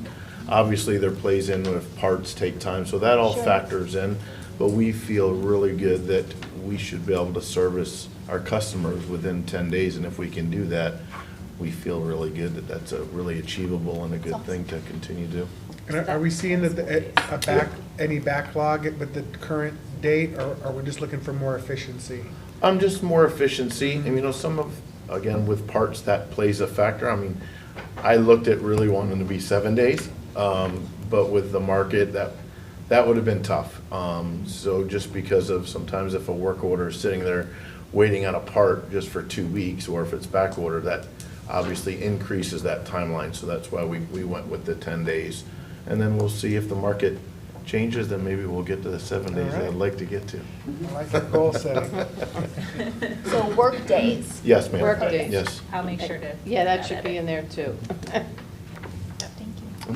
Thank you. It's exciting. Thank you. All right, 5.4, we're recommending to keep that in here in terms of finance, so ensuring the continuity of operations by maintaining the general fund balance between 5% and 8%. At the end of the fiscal year, we're approximately 7% with our fund balance. Is that a minus? It means approximately. Oh. Okay, got it. 'Cause I Yeah. saw No, the no, first- we're not minus 7%. I'm like, I was panicking a I'm little bit, sorry. I'm thinking. Yeah, and I'm like, that's not what we heard, and I was gonna make sure. The last goal, if you could hop back one slide, please. The last goal is actually an addition, and this is for technology. We'd like to develop and implement a comprehensive professional learning plan centered around technology and in education and artificial intelligence by 25-26.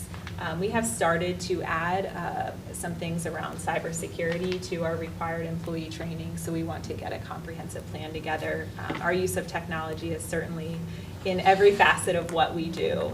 We want to make sure that our folks know what their expectations are. That's awesome. And I think this is a really good moment just to call out Superintendent Moore and her leadership, and that's been a big, as we've had conversations, that's been, you're so excited actually when you talk about that, of bringing us up to like current century of, there were some things where it was like pen and paper, and you've really been looking for opportunities to embrace current technology for the benefit of The nation's efficiency. premier learning organization Yes. in the making, right Yeah. here. I just wanted to call you out because that's something that you're really focused on and doing a great job with, so thank you. It's our team, for sure. All right, and then on to goal 6, which is communications. There were just some updates to these 2 metrics based on the social media platforms that we are using. So 6.1 will be an increase in social media reach and engagement as measured by quarterly media metrics across Facebook, LinkedIn, and Instagram, targeting growth of 5% by 25-26. We saw a substantial increase in our engagements on social media over the past year and blew that goal out of the water as well. So we're looking for an increase to that by 5%. The second part of the metric has to do with our positive perceptions of school district communication as measured by the annual family survey. So our end of year data showed 82% positive perceptions, and we're looking to increase that to 84%. Again, do you think we should be putting in like quarterly measurements so people know it's being done quarterly? And like the positive perception, the annual, where it comes from? Yeah, so those are all written in the written form of the strategic plan. So there's another attachment, and it's the one in front of you. Yeah. It has all of that that verbiage This written is out what in people here. will look at. So you're Chances- looking at the, I'm looking that's what at you're that. saying. Yeah, same Yeah. thing, I just printed it. Okay, Yeah. so I think the more we can explain things well there, then you're not going to see them going to read this. I Okay. think it would just make it easier for the general public to get a better understanding, so they know what you're looking at. Okay. So that's all I'm just saying. The more we can do that, I think the better Yeah. it would be, because it's good. We just need to let people know what's going on. Okay.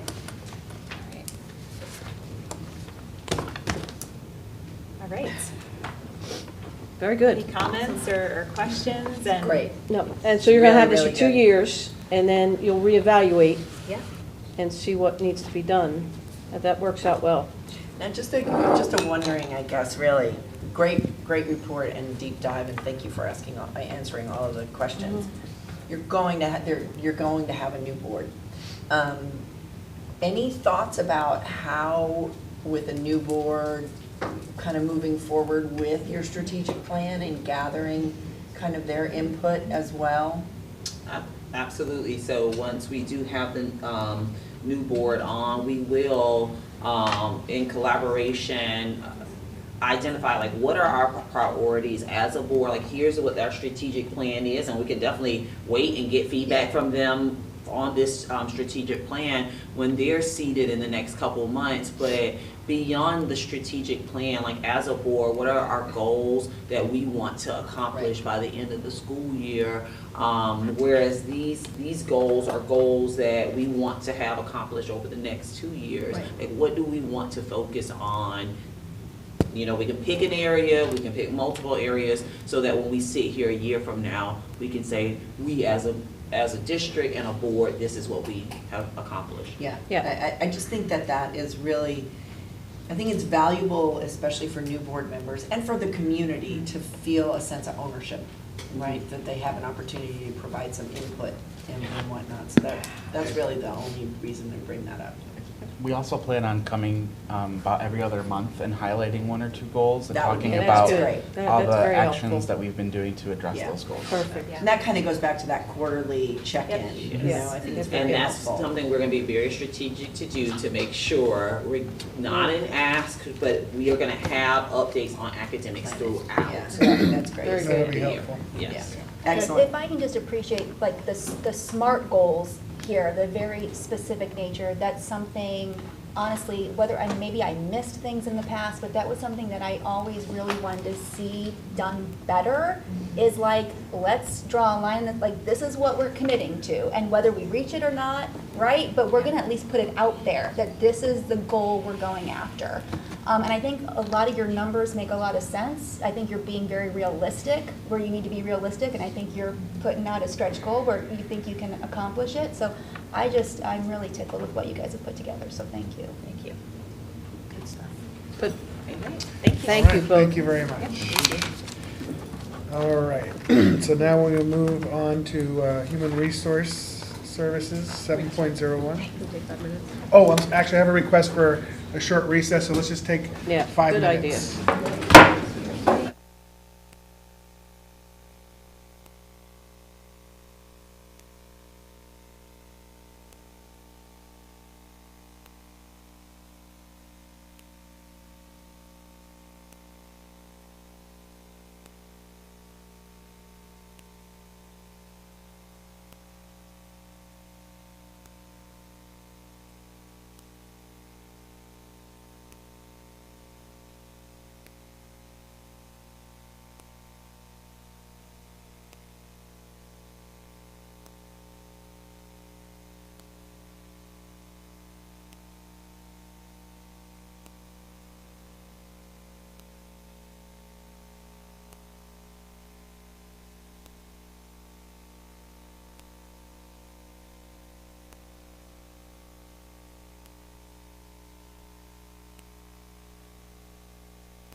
Okay, we're going to move now to 7.01.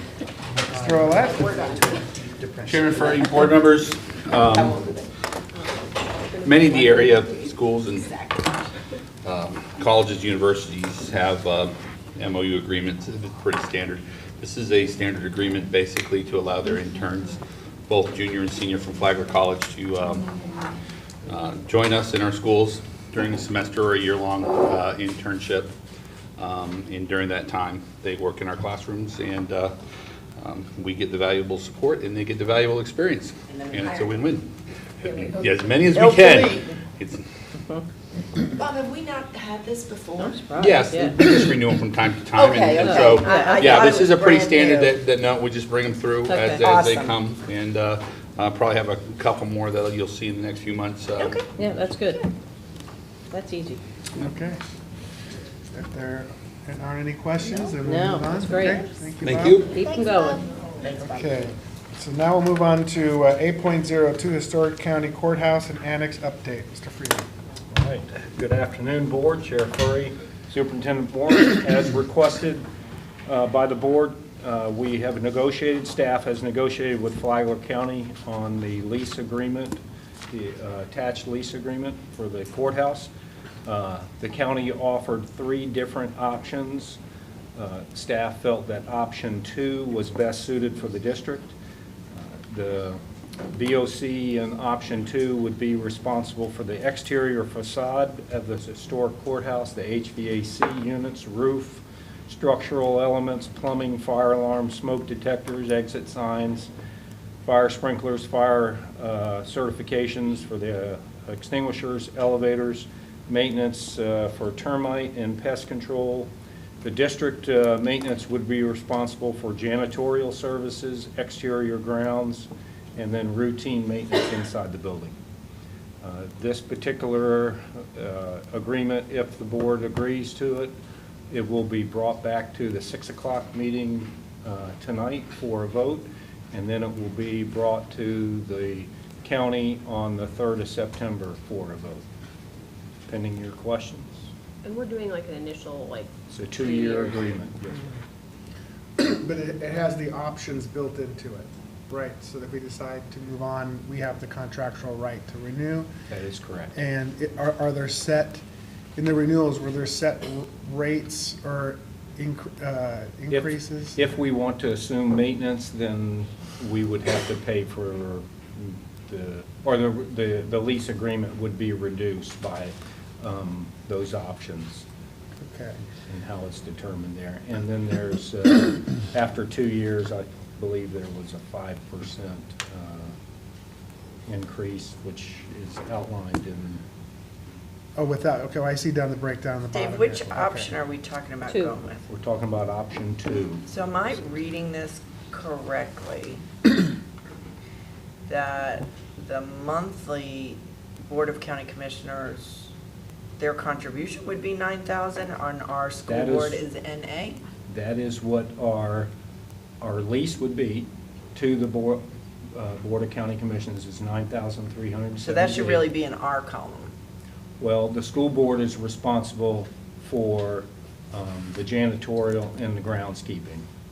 And it's listed like this because they're saying this is what they're taking care of. It's $112,000 a year. Divide that by 12, so it's $9,378. But that makes it look like they're paying the lease. If I'm the public and I'm reading this, it looks like the school board is not on the hook for anything, because it says NA. I'm just a little, so they're basically totaling their annual expenses here of And then charging us. $112,000 for $542, okay? But then they're saying our lease is $93.78. But on top of that, we're paying $91,570 annually? That is Yeah. what they calculate a janitorial agreement and a groundskeeping agreement. So they're not giving us anything. Well, do we pay $91,000 No. for custodial? No. Would we pay $91,000 for custodial in a 50 square foot building? Probably not. Well, why do we have it then? Well, that's what the county They just If we estimate were to that. go with the other option and they were doing that, that's what it would cost you. Right, but we're doing it, so. But we're doing it It will ourselves. be less than that. Okay, so this is their projection. Yes. It's gonna be It whatever is. it costs It is us. Right. whatever it's Okay, gonna cost. okay, all right. So all we're obligated to do is initially the 9,378, right? Right. That's the monthly. Yes, sir. there. Yes.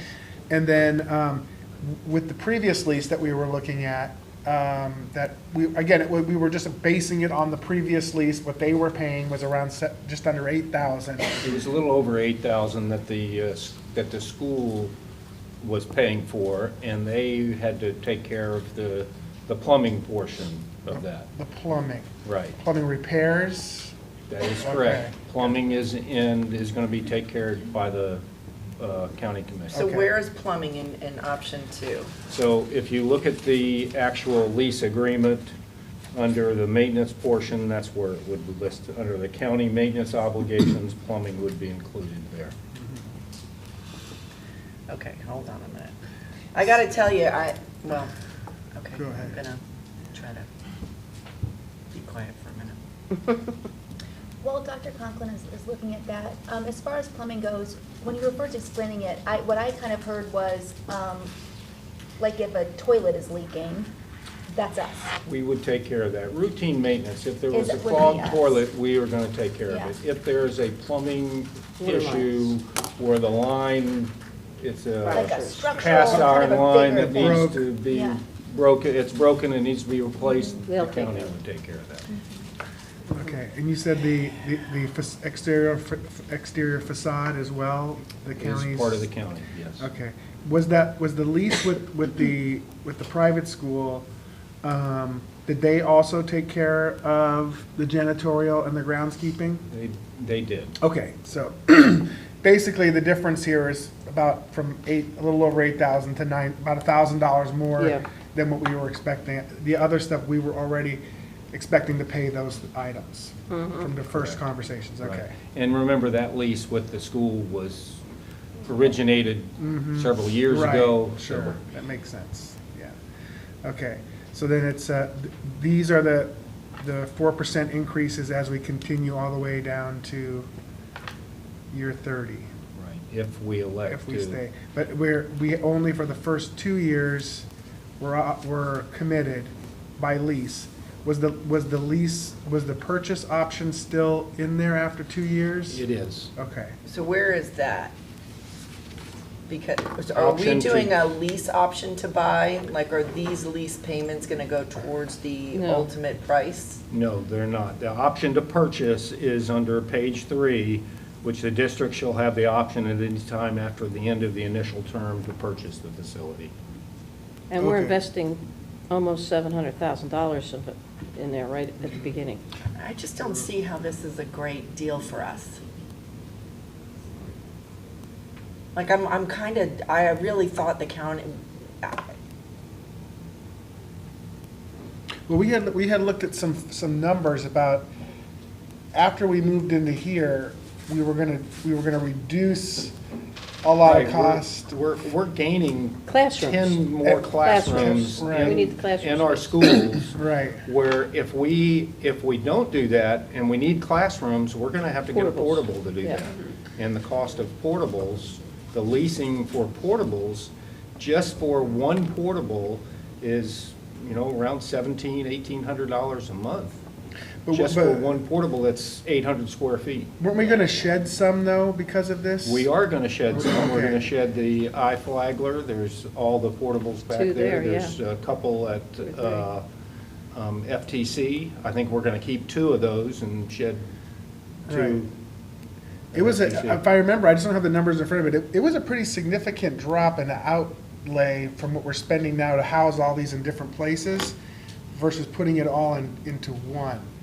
And what I just want to make sure, because of Dr. Conklin's concerns, is the only thing that really changed since we started this conversation an extra $1,000 a month? Basically, Okay. that's the difference. I just want to ask, so thank you for bringing that up, Will. I think for the public, right, as we look at this as an agenda item, it's not clear how this is a cost savings to the district, right? We're not, it's not part of the agenda item, that previous presentation where we were looking at what the cost would be for the district to absorb the portables and whatnot. It looks very one-sided in this agenda item.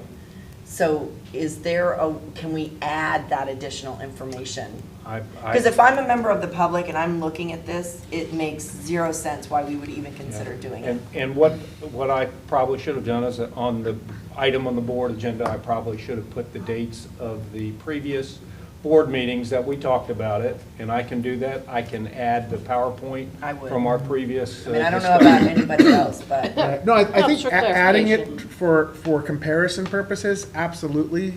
Without that, seeing it right in front of me, I mean, as long as the only change is that differential, because I mean, that's a reasonable differential from the previous tenant, from an older lease.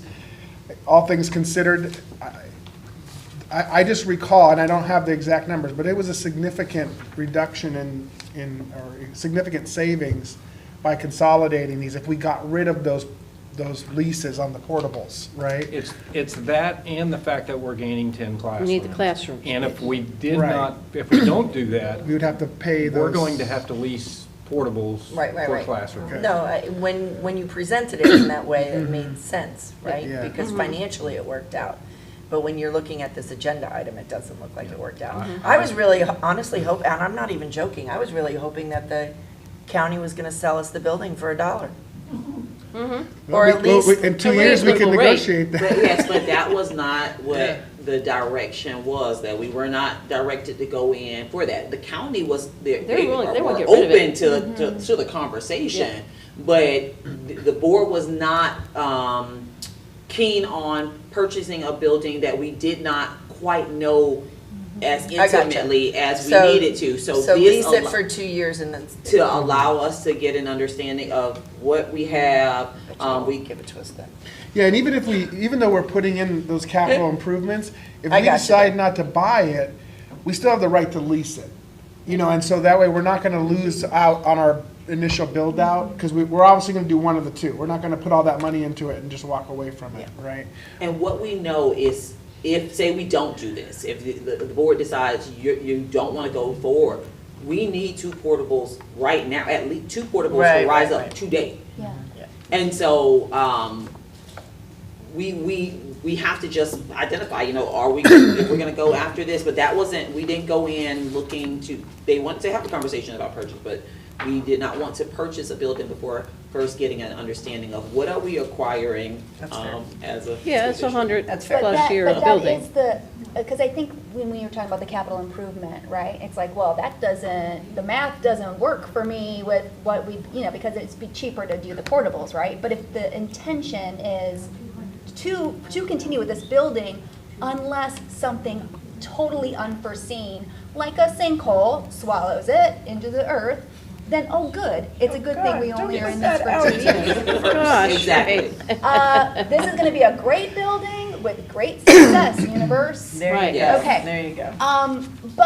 But again, to Chair Furry's point, with all of the capital improvements, that's a big dollar amount, and that was kind of my concern from the beginning, because again, whether it's for the benefit of the public or what, the building, parts of it are not in good shape. So there is a lot of improvement that's needed, that if we were going to potentially only keep it for 2 years, to Dr. Conklin's point, I don't want to throw your in, and maybe that's not what you're saying, but maybe not a good investment. But if the goal is to potentially even purchase this, I think that what you guys have put together looks to be really good, so.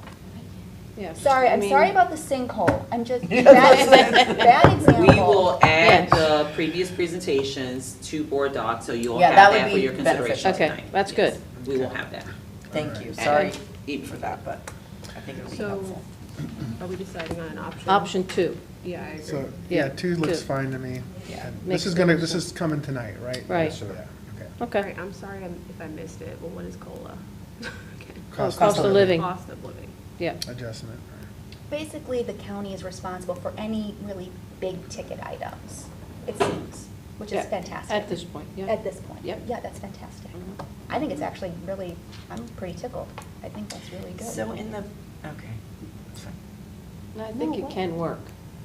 I think it can work, and we need the space. Yeah. So we can get all those programs in one location, they'll have ample space, and it's gonna open up 10 classrooms. I mean, that's 300 kids. Yeah, and I think really the only You know? variable here is whether or not in 2 years we're gonna renew a lease or we're gonna buy it. And you guys can Right? 'Cause, decide I at mean, that it's point. a use, it You'll will be a know. useful building no matter what. Yeah. So, And consider like our, I've mentioned the rise of Flagler, but, consider our adults with disabilities. If Absolutely. we don't move I was forward, gonna say, We gotta our do adults with something. disabilities, we know that was $3 million at the least. And Yeah. to look at potentially even putting that on site of where our Belterra Swim and Racket Club is, that's gonna be at least $3 million if Right. we were to do that. So No, it's a it's good lots of option. different It's a good option. programs and costs that we know that are in our immediate future. I just want to make sure that we financially put all of it on the Together. agenda item so that the public can see this was a smart decision Right. moving forward, both financially and educationally Yes. for everyone who's going to use it. That's all I'm really Yes, saying. I agree, we will make sure. And I'll list the dates that we had other That'd be good. discussions, so if anybody wants to go back, they can go back and look at the That'd be Okay. good. Just the two things, in case I heard this being said out in the universe, I think there's a chance that, like me initially, someone's gonna see 700,000 2 years. And so I think if it is very clear that, so two things. One, the intention is for this to be a forever building for Flagler School. So not 2 years, 700,000, but 700,000 multiple decades maybe, right? Second, I think if it's been presented before, what it would cost if we needed to build new for this same necessary space, because that's not 700,000, right? So to Colleen's point, I do think, man, this could really, whether it's, articles or whatnot, if we're not crystal clear on what this is, I think it could kind of hurt us from a public opinion standpoint. Yeah, that'll help if you put down the details. People just need to know. Okay. Yes, we will do that. all right, thank you. Thank you. Thank you. Dave. This is excellent. Thank you. Okay, and now we're gonna move on to 10.02, policy 205. Okay, so this was a board member request to bring forward this policy. It is before you right now. I know that request came out from Ms. Massaro to bring this up along with some other policies that we need to look at. And there is also some language in this policy additionally that we may need to consider some adjustments to on how we identify individuals who are not following the rules of decorum and how those individuals are potentially asked to leave the meeting. And so we want to look at this. I know that Attorney Delaney, if granted the opportunity, Chair Furry will speak to the decorum piece of that piece, and then also Ms. Massaro on the portions that she requested for this board meeting, this board policy. Okay. So as far as decorum, we're talking about, if we have somebody at the public comment podium is breaking the rules, using language that's inappropriate, how do we eject them from the meeting? Is that what you're? Yes, that is in here, and it's something that you may want to We just have, look at. we have Okay. a process. in place. Mr. Delaney, But you, join us. please come to the table. Yeah, we do have a But were you process. saying specifically, was there something that? In this language, and I don't want to outspeak Mr. Delaney, but Okay, in yeah. this language, it says that you as a board will vote you would stop and vote around if this person will be removed. There may be other options for you to look at in handling this directly through the. There was language, there was policy already developed, and I don't think it's. Maybe it's in the it needs to be here. procedure manual, Yeah. maybe it's in the procedure manual. Yeah, because that was all spelled out, step by step. Did you see it? I have looked at that before. My concern is policy would take precedence over procedure. I'm on Right. page 4 of 6. Gotcha. In section 10, paragraph E1. Before So, removal. Right. Warning, totally appropriate. Your deputies are gonna wanna hear that before they Oh, by vote of assist. the board, yeah, that's a mess.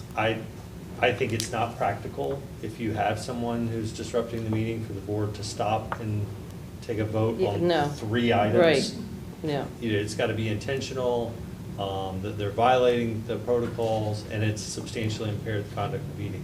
That's not something you want to have a motion, a second, and debate over while the person is shouting at you from the podium. Yeah, previously, didn't the chair have the opportunity? The chair has authority, Yeah, yes. I thought the chair had the authority to That's how have it was someone handled in removed. the past. The chair has authority to ask that person, well, you warn them a couple So times. do we need to bring our procedures into Yeah. policy? Well, we got to amend this policy, because I Right. agree with Mr. Right. Yeah, but I'm saying that right now, that it exists in our conflict. procedures. They right. conflict. But this takes precedence over Yep. that. Correct. Okay, Right. And we don't need to vote. That would be ridiculous. yeah. I Yeah, just don't think that's it's a good practical. point. No, it's a good point. We've never done it that way. Mm-hmm. We've had people removed. So, Mr. Delaney, you want to come back with some suggested language? Sure, I mean. Yeah, the yeah, I short think that version- definitely needs to Take be the two, yes, addressed, the yeah. two pieces and put it, Be happy to do it. okay, that would make the most sense. Can I just ask a couple quick questions while we're on this topic? Like, from a freedom of speech standpoint, like, are we restricted in any way of essentially, because what I have found, at least in my time on the board, I have not found this time around that we've run into people just being disruptive. It's Well- mostly around public comment, at least in the 2 years that I have served. Yeah. The poll star for any governmental entity is that you want to be content neutral in how you address people, whether they're saying you're doing a great job or a terrible job. As long as they're generally following the rules, you want to let them have their say. And there is a fair amount of First Amendment protection around people addressing concerns to their government through, a public comment at a meeting. This case was addressed, or this situation was addressed in the last year by a federal court in the Middle District of Florida, Brevard County School, and addressed their policy.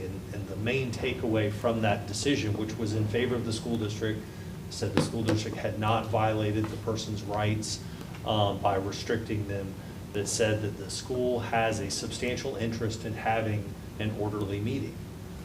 And so, yes, we do want to honor people's First Amendment rights. We are open to criticism. We're not here to just say we only want people to come in and cheerlead us, and we're not going to listen to any negative comments. But we're still running a business meeting, and courts have said that's a substantial interest, and that's So if legitimate someone and goes appropriate. beyond 3 minutes, which is the time the board has agreed, we are not breaking a law to say your time is up. That's absolutely correct. And there's multiple ways that this board makes itself available to members of the public for comment. That's not the only way that you can address concerns about the district. Thank you. My other question is, we've had a comment that, this is just my opinion, and maybe the law is not on my side. I feel like publicly, there can be hate speech towards the LGBTQ community that we would not support for other communities. It's almost like it's acceptable. Is there truly like anything from a legal standpoint that if someone is in front of our teachers, our students, who is outwardly hostile hate speech towards people who identify, right, our teachers, our students, I would argue that that creates an abusive environment. Is there anything that we can do if someone, if someone were to say slurs, about somebody? That would violate decorum. That would violate the rules of decorum. Again, the environment is a business meeting, and there's a substantial interest in conducting a business meeting in a business-like environment. Because we have had that, right, where we had someone threaten, you'll hear from my attorney if you shut me down. But I would argue the content was beyond inappropriate. It was abusive. And I just would want to make sure whoever is chair at the time that, again. Has the policy to back them up. Has the policy to do what back they need them to do. up. I'm just going to say it again, because I think it's important to say. The LGBTQ community, that is not, just as we wouldn't with a black or disabled or any group, we would, I don't know why it feels like that's just a little bit more allowed, and which is, I find very upsetting. It's, like you said, it needs to be content neutral in the sense that should apply not just to one group, it should apply to everybody. I think that's my whole point. Right, exactly. It's like, for lack of better words, and I hate to say this, but if someone came in and said the N-word 20 times, and I hate to use it as an example, but we would go, oh my gosh, shut it down, right? But then why would we let the equivalent, right, of such hatefulness towards another group? So we wouldn't. We would shut it down. I feel like we have. Right? Well, Like, no. I don't know that I'm just trying to think back of, and we've had. I know the one person that was referring to and we kept trying to shut her down. We trespassed him. And, no, it was a she, and we trespassed her. Oh, you're thinking, I'm thinking you know who of the I'm other talking he. about. Yes, Oh, I know who you're talking about. And I don't remember there being a trespass provision. I just remember it being like- she was escorted out by our SRO. Yeah, she was escorted out. And it is one thing, correct me if I'm wrong, it's, for example, like, they say something inappropriate, it's you say, hey, warning, or they don't, or they say it and they don't go back there, but they, it's not like you said one thing and, we're sending the SRO after you. If they get back into compliance, then you gotta let them go. But if they say like, no, this is my right, it sounds to me like legally, No, we you can can have say, them removed. actually, you are contributing to a whatever environment. See, and the whole purpose of that design was basically because there's children a lot of times in the room. There are children that could be watching or hearing on TV, okay, and that's just inappropriate. And so when anything would come into that realm, that person has to be stopped immediately, which we do. In her case, in that particular case, she walked back to her seat and kept yapping her mouth. And I asked a number of times for her to stop. But she was taken out of the room. Well, then I had her escorted by an SRO and asked her out, she's out of the room. But again, at the podium, what I'm hearing is that we do not have to allow for somebody to use hate speech toward. And in fact, we shouldn't. In order to be even Steven with everybody. Everybody, yeah, right. No one should be allowed to come to the podium and speak hatefully towards a group of people. Anybody. Correct. Anybody. Okay. And that is legally okay? Correct. Okay. Yes. Yep. Thank you. Okay. My concern has been, and Sally, I'm sorry I have to bring this to the table, but you're not being here. I'm glad you're here today. Totally glad. And I think that I'm asking this board to consider that we add some type of attendance into our procedures, into our policy, this policy, because this is a policy that outlines meetings. So there are times you cannot be here. I couldn't be here last Monday because of the storm. I couldn't get in. It happens. And I don't think any of us have any issues with that. But when it's repeated a number of times, it makes us ineffective. It makes us not look good. And it doesn't look good for the person, yourself. And so what I would like to see is some type of attendance policy for board members. We never had to do this before, and we may never have to do it again and utilize it. But at least we would have it there for just not being here. And the governor, he stopped virtual meetings after COVID, after some time, said, you know, there's no more virtual, you gotta be there. So that's my concern. Isn't there something in statute, Mr. Yeah, I was thinking the same. I'm not sure, I'm not sure, I'm just saying. I think state statute's gotta take a precedent, broad, but what would be? Can I, Will, can yeah, I just real quickly? I mean, yeah. Yeah, can I just real quickly? Sure. I have, throughout the last several months, been in constant contact with Attorney Delaney. He has assured me that I am within policy. I have shared with him things that I am not sharing publicly. If you look at the verbiage of the policy, I am very much in compliance. I've made a point to attend virtually as to not just, you know, fully not continue. So again, I'm not sharing those things publicly, but I will tell my fellow board members that I am in compliance. The other thing that I do want to say, you know, Dr. Conklin has brought up a couple times, there being a couple new board members coming in. And I do want to share, Cheryl, since specifically you brought this up.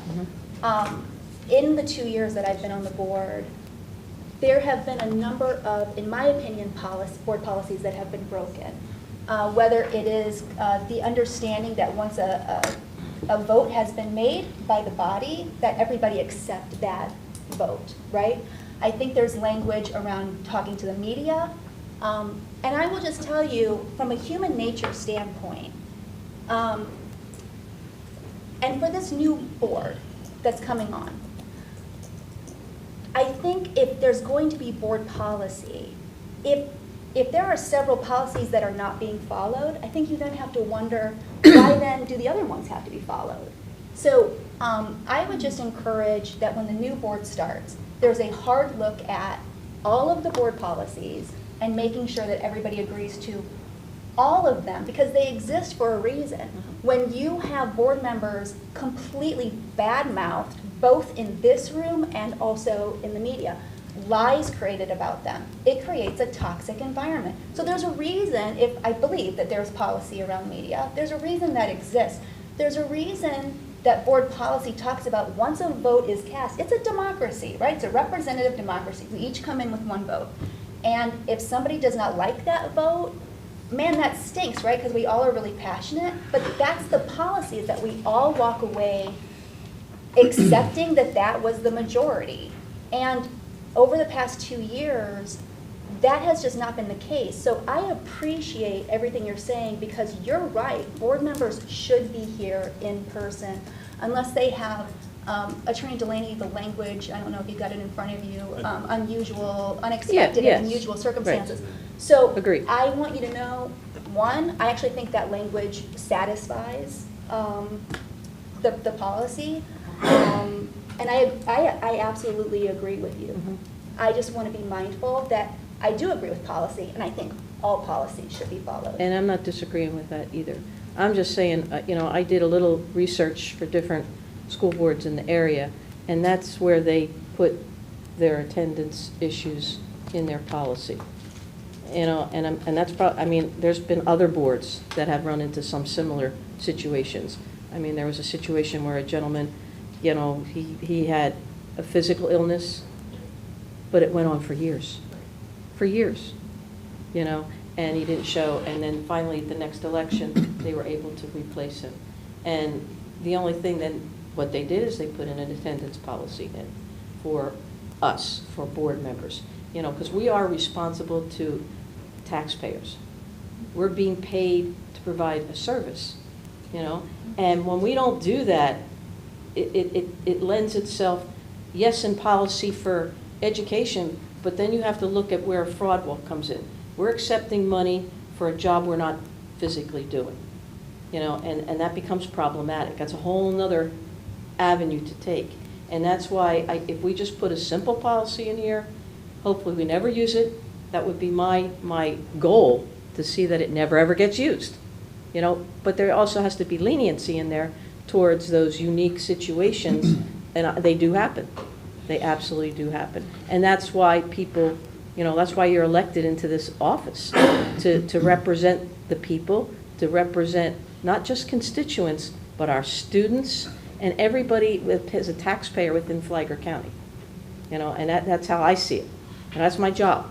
I'm responsible to every taxpayer in Flagler County because I'm taking money to do this job. I have to do it. I don't do this job, I'm shortchanging them. Yeah, I think it'd You be a see? really interesting country if elected officials were held to that standard. Well, yeah, if all elected officials. I think, again, in my multiple conversations with Attorney Delaney, I think it is, listen, I am open to discussion for the future board if there is some policy language that is actually backed by statute around what you're saying. So I will, so thank you for letting me share kind of my thoughts on it. Yeah, you just don't need, it doesn't have to be statute, it can be in our procedures, it's policy, we set our own policies. Yeah, but. It doesn't have to be supported by statute. I fundamentally agree with everything everybody's saying here. Being an effective board member is being here, you're more effective when you're in person. Yeah. But I think there's a general expectation already that people show up to meetings, however that looks like. But again, and adding a policy, but if a board member breaks a policy that we put in place, what are the consequences? Because the way I see it is that we are definitely accountable to the taxpayers. We're accountable to the governor, right? And elections solve these problems on their own because we're constantly being rated on the job that we do every, in our case, 4 years, right? Mm-hmm. So if you're not participating, the electorate, the community are going to say, you know what, we don't think you're doing a good job, or we think you're doing a great job, we're going to give you more time, or we're going to take away, we're going to put somebody else in there. I think that kind of takes away. Because otherwise, if we put a policy in place here, and I'll let Mr. Delaney speak to this, is that, so again, how do we then now enforce that policy? And that can cause even more issues, I think, within the board, right? Because now we're trying to enforce a policy. And I'll ask Mr. Delaney this, because these are my concerns. We can't, as a board, say, okay, you broke the policy, you're out of here, so, because we don't have that power. No. So that is where we're saying, what do we do? We put this policy in place, there needs to be enforcement to make a policy work. That's where I'm left with right now. Well, I sat on a state board for 14 years, okay? And a Florida State Board for 14 years. And we had an attendance issue too. It was not with one person, it was with a couple people. So they had to come up with a policy in their bylaws that would allow, some type of disciplinary action, because we were all appointed by the governor. Like school board jail? Yeah, kind of like, yeah. What they did in that particular case is, you get so many times, and then after X amount of times, then a letter of reprimand goes to that person. It says, look, we really need you to be here, that kind of thing. Please make an effort to be here, and goes through the policy. And then if that still doesn't correct the action, or after so many times, and then the new cycle would start again, then there was a letter that went to the governor. The letter went to the governor, just stating that. And none of us wants to get to that point. I'm sure none of us wants to. So there were procedures in place to address those, and it made us look better in the state in what we were doing, because then we were actually addressing as a board. This is disrespectful to us as a board when somebody doesn't, and now if they have health issues or something, okay. But the problem is here, and let me take it one more step with the attendance issue. Sally's mentioned there are times she's not going to be here come November. Whether she is or she isn't, that's up to Sally, okay? But if she leaves, and if you leave, what's going to happen is we'll go to an appointment. It's taken the governor 9 to 12 months for an appointment. 9 to 12 months to actually put someone in place. That means this board could be easily deadlocked for 9 to 12 months, because a 2-2 vote dies. Doesn't happen. Any 2-2 votes wouldn't happen. That is ineffective, because you have to be able to do things as a board. You know, and you don't ever hope, you don't want that to happen. You know, and Sally can make whatever choices Sally wants to make, and I'm not saying she, you know, she's pressured to do anything. Hopefully she stays and does what she needs to do. It's just, you want to protect yourself, you also want to show that you're doing the right thing to your community. And I mean, I can't tell you, I get questioned all the time. Why are we letting this happen? And I have to explain the situation. Well, I mean, and Cheryl, I just want to say, You know? what's so upsetting to me, and I have made a point for 2 years, because I don't think that, I actually ran for this board to not be a circus, right? I thought, you know, it's the largest employer in this community. It is. This is you know, for Flagler County, this school district is fundamental. And I ran because, you know, there are all these articles in the news and, you know, it was a circus. And so I have not voiced a lot of things. But, you know, what I think is just challenging for me is this laser focus on me, and yet you have been such a bully on this board. And that, but Cheryl, you have. And so I feel, and I've not said this because I don't want to I don't want to take away from the good work that LaShaka Moore is doing. But when you use words like, why are you standing for this? But I wonder why were so many people standing for you telling 3 board members they didn't have the right to vote, or making up things. Sally, look, I think we need to bring this back in. I understand you've been called out, and you've been called out over this thing, and you should be able to have some time to respond to that, right? But we really need to focus on the agenda item as it is right now. And I totally understand what you're saying and why you're saying it, but the question that we have before us right now is, do we need to make a change to this policy, regardless of the reason? It's about the policy, not about an individual, but it has been brought out and pointed to you. So you have the total right to defend yourself and speak up for once you've been called out, I believe. But ultimately, what we need to get down to here is, do we need to make a change to this policy, irregardless of the person, for the future? Right. And I think it starts with, again, from a state perspective, what are the minimum requirements that a board member must do to satisfy their elected office, right? Now, of course, what makes an elected official effective is all the things they do above and beyond that. But we have to first look at what is our governor, our state constitution say, hey, as a constitutional officer, you must do this, and this. If you're not doing that, then that's dereliction of duty, right? So I think that's where we start, because beyond that, I just don't know how much power we have to enforce a policy upon somebody, especially when it's a board that's elected by the people. I understand your analogy or your example of your board there, but it was a little different. I mean, it was appointed board. We were appointed, that's a yes. big deal. But again, this is again an electorate here that put each and every one of us in office. So we don't have the individual authority to trump them as far as in the sense of another board member, right? So that's where I would like to bring it back to. I believe we do, because other school systems have. Well, let's see from a legal perspective. That's what I want to know. If there's a legal enforcement, then we have a conversation to go forward. If we can't do anything, there's no point in putting a policy in that you can't enforce.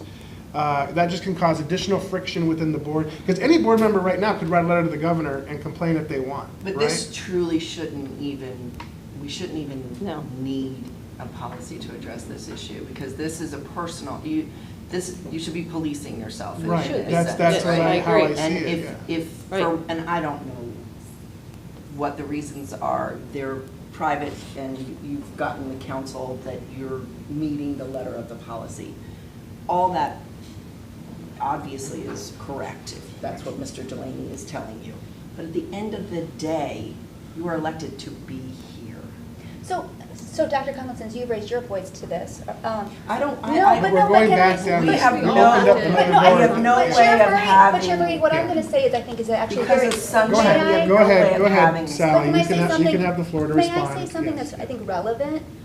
I started being attacked from like missing, I think doing virtual maybe 1 or 2 times.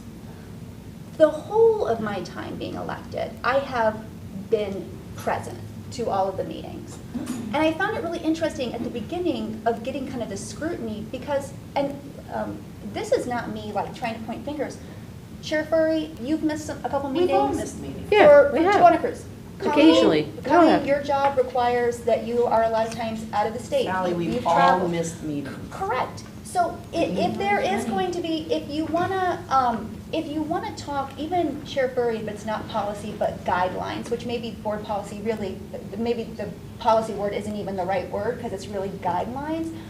What is then that magic number? Because if your absences are spaced out and you've missed, 6 meetings in a 12-month period, But off and on. that's my point, is that it really, there is no real number here. We each have to govern ourselves as elected officials, as individuals that were elected for, I don't think we need I'm just saying, we're all expected, the expectations of our constituents are to be here, serve our role, and do it as best we can. That is Should we already have- an expectation. Go Should we ahead. have that verbiage in there, that the expectation, is that you be present as much as possible? I feel like I read something like that somewhere. So do whether it I. I was a feel like it's in statute. statute. Let's Yeah, go well, let's back to hear- let's go to the Sure. attorney, because Well, what I stating would- the obvious is like, why are we doing it, right? But let's go to state statute. So what I would start with is at least a plurality, if not an actual majority of districts in the state have language very similar to Flagler's about virtual attendance at meetings, that it is permitted. You need to have a quorum physically present, but under certain circumstances, it's understood that a member may attend and vote, even if they're not physically present. In terms of the enforcement piece, I'm only aware of, let me put it like this, the governor has not shown an inclination to remove elected school officials from office unless there is a violation of the law involved. And that is something that is extremely rare that happens. And I don't think that the attendance record is anywhere near the realm of things that get elected officials removed from office. Because I would agree with that. Florida Constitution, Florida statutes are heavily weighted towards the choice that a community makes in their elected officials. And there's a lot of weight that goes with that choice. That's why an elected board like this, there's nothing that you can do to censure a member other than to verbally or take a vote and say, we would like you to get into compliance with policy. We think you're out of compliance with policy. Right. It's a censure. And this is the type of topic that this governor or any other governor that I'm ever aware of in Florida has not shown any interest in removing somebody from office because of the weight that's given to the local level. So it's legal for school board members to attend meetings virtually. Most of the districts, I feel pretty confident saying most of the districts in the state specifically allow for that in policy. I think policy is similar to what Flagler says. But Mr. Delaney, it does say, whenever unusual and unavoidable circumstances prevent members from attending. Unusual and unavoidable, not regular, ongoing, That's an art. virtual. I think that's a distinction or a higher standard that Flagler has that some other districts don't. For instance, I don't have it in front of me, but I don't recall that language like in the Neola policies, which Right. dozens of districts in Florida Yeah. follow.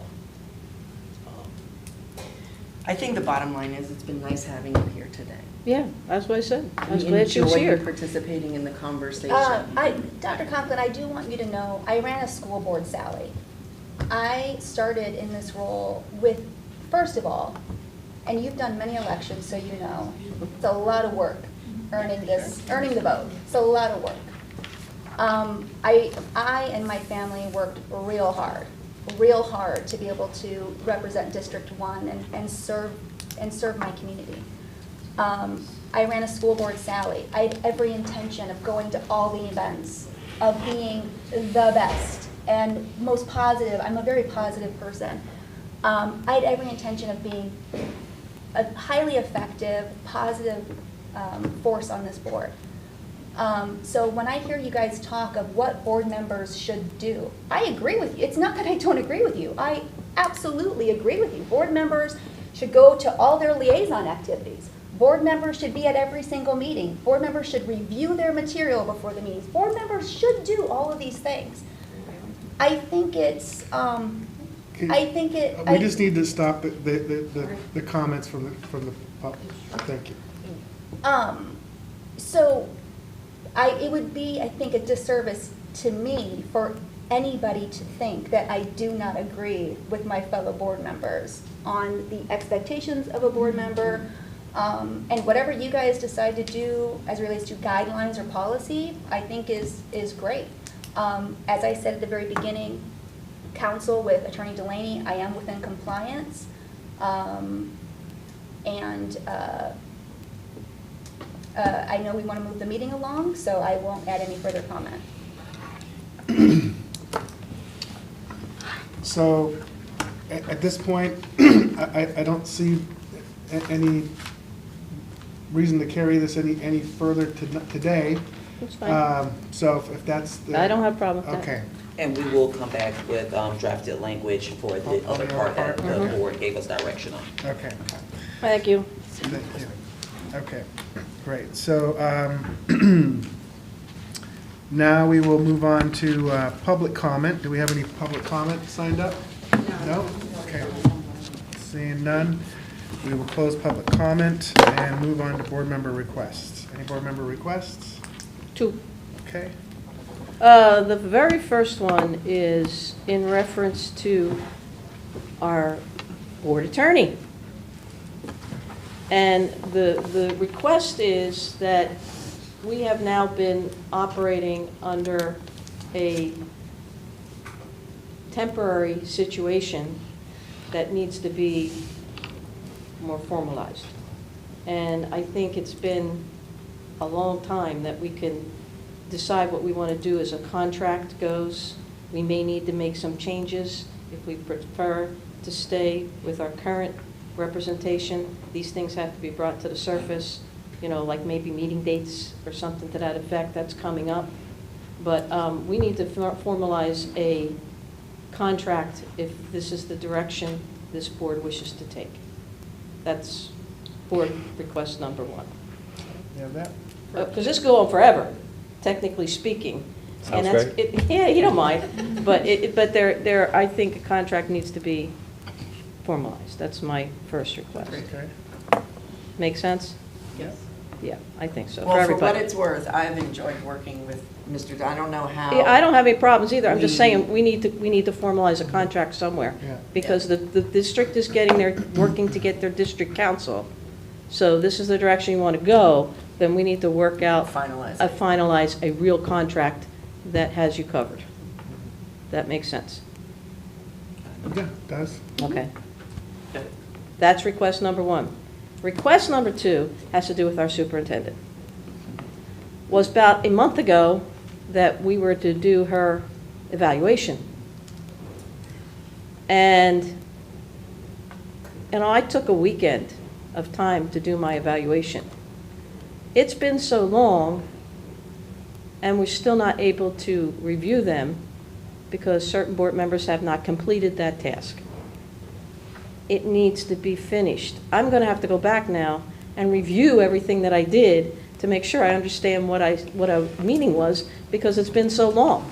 And we're way off the date process for sure. It's gone. We messed that up completely as far as when the dates of those evaluations and how that was all supposed to happen. So that is my second request, is that those of you that have not done the evaluation, please make an effort to get that to Mr. Ouellette as soon as possible, so we can then take it to the next phase. And not that we're in terrible problems, but we need to get this done so we can move forward. I thought they were all in. They're not. Good. Anything else? That's it. That's all I have. Anybody else have any board member requests? Okay. Great, then we have upcoming board discussion topics. They're listed there in board docs. Any questions about those? Okay. Then we'll go to closing comments. I don't know, I'll save mine for tonight. Okay. I do have one thing, if I may Yes. add. Hunter, the team did go back and talk with Hunter's Ridge. They agreed to pay the $69,000 for interest. The agreement for tonight's board meeting will be adjusted on and reflected on the board meeting. And then the $69,000 will be added to the final payment in October. Wow, that's Great wonderful. job. That's good business. Good job. So Very that's good. Good job. All right, so any other comments for this meeting? All right, and this meeting is adjourned.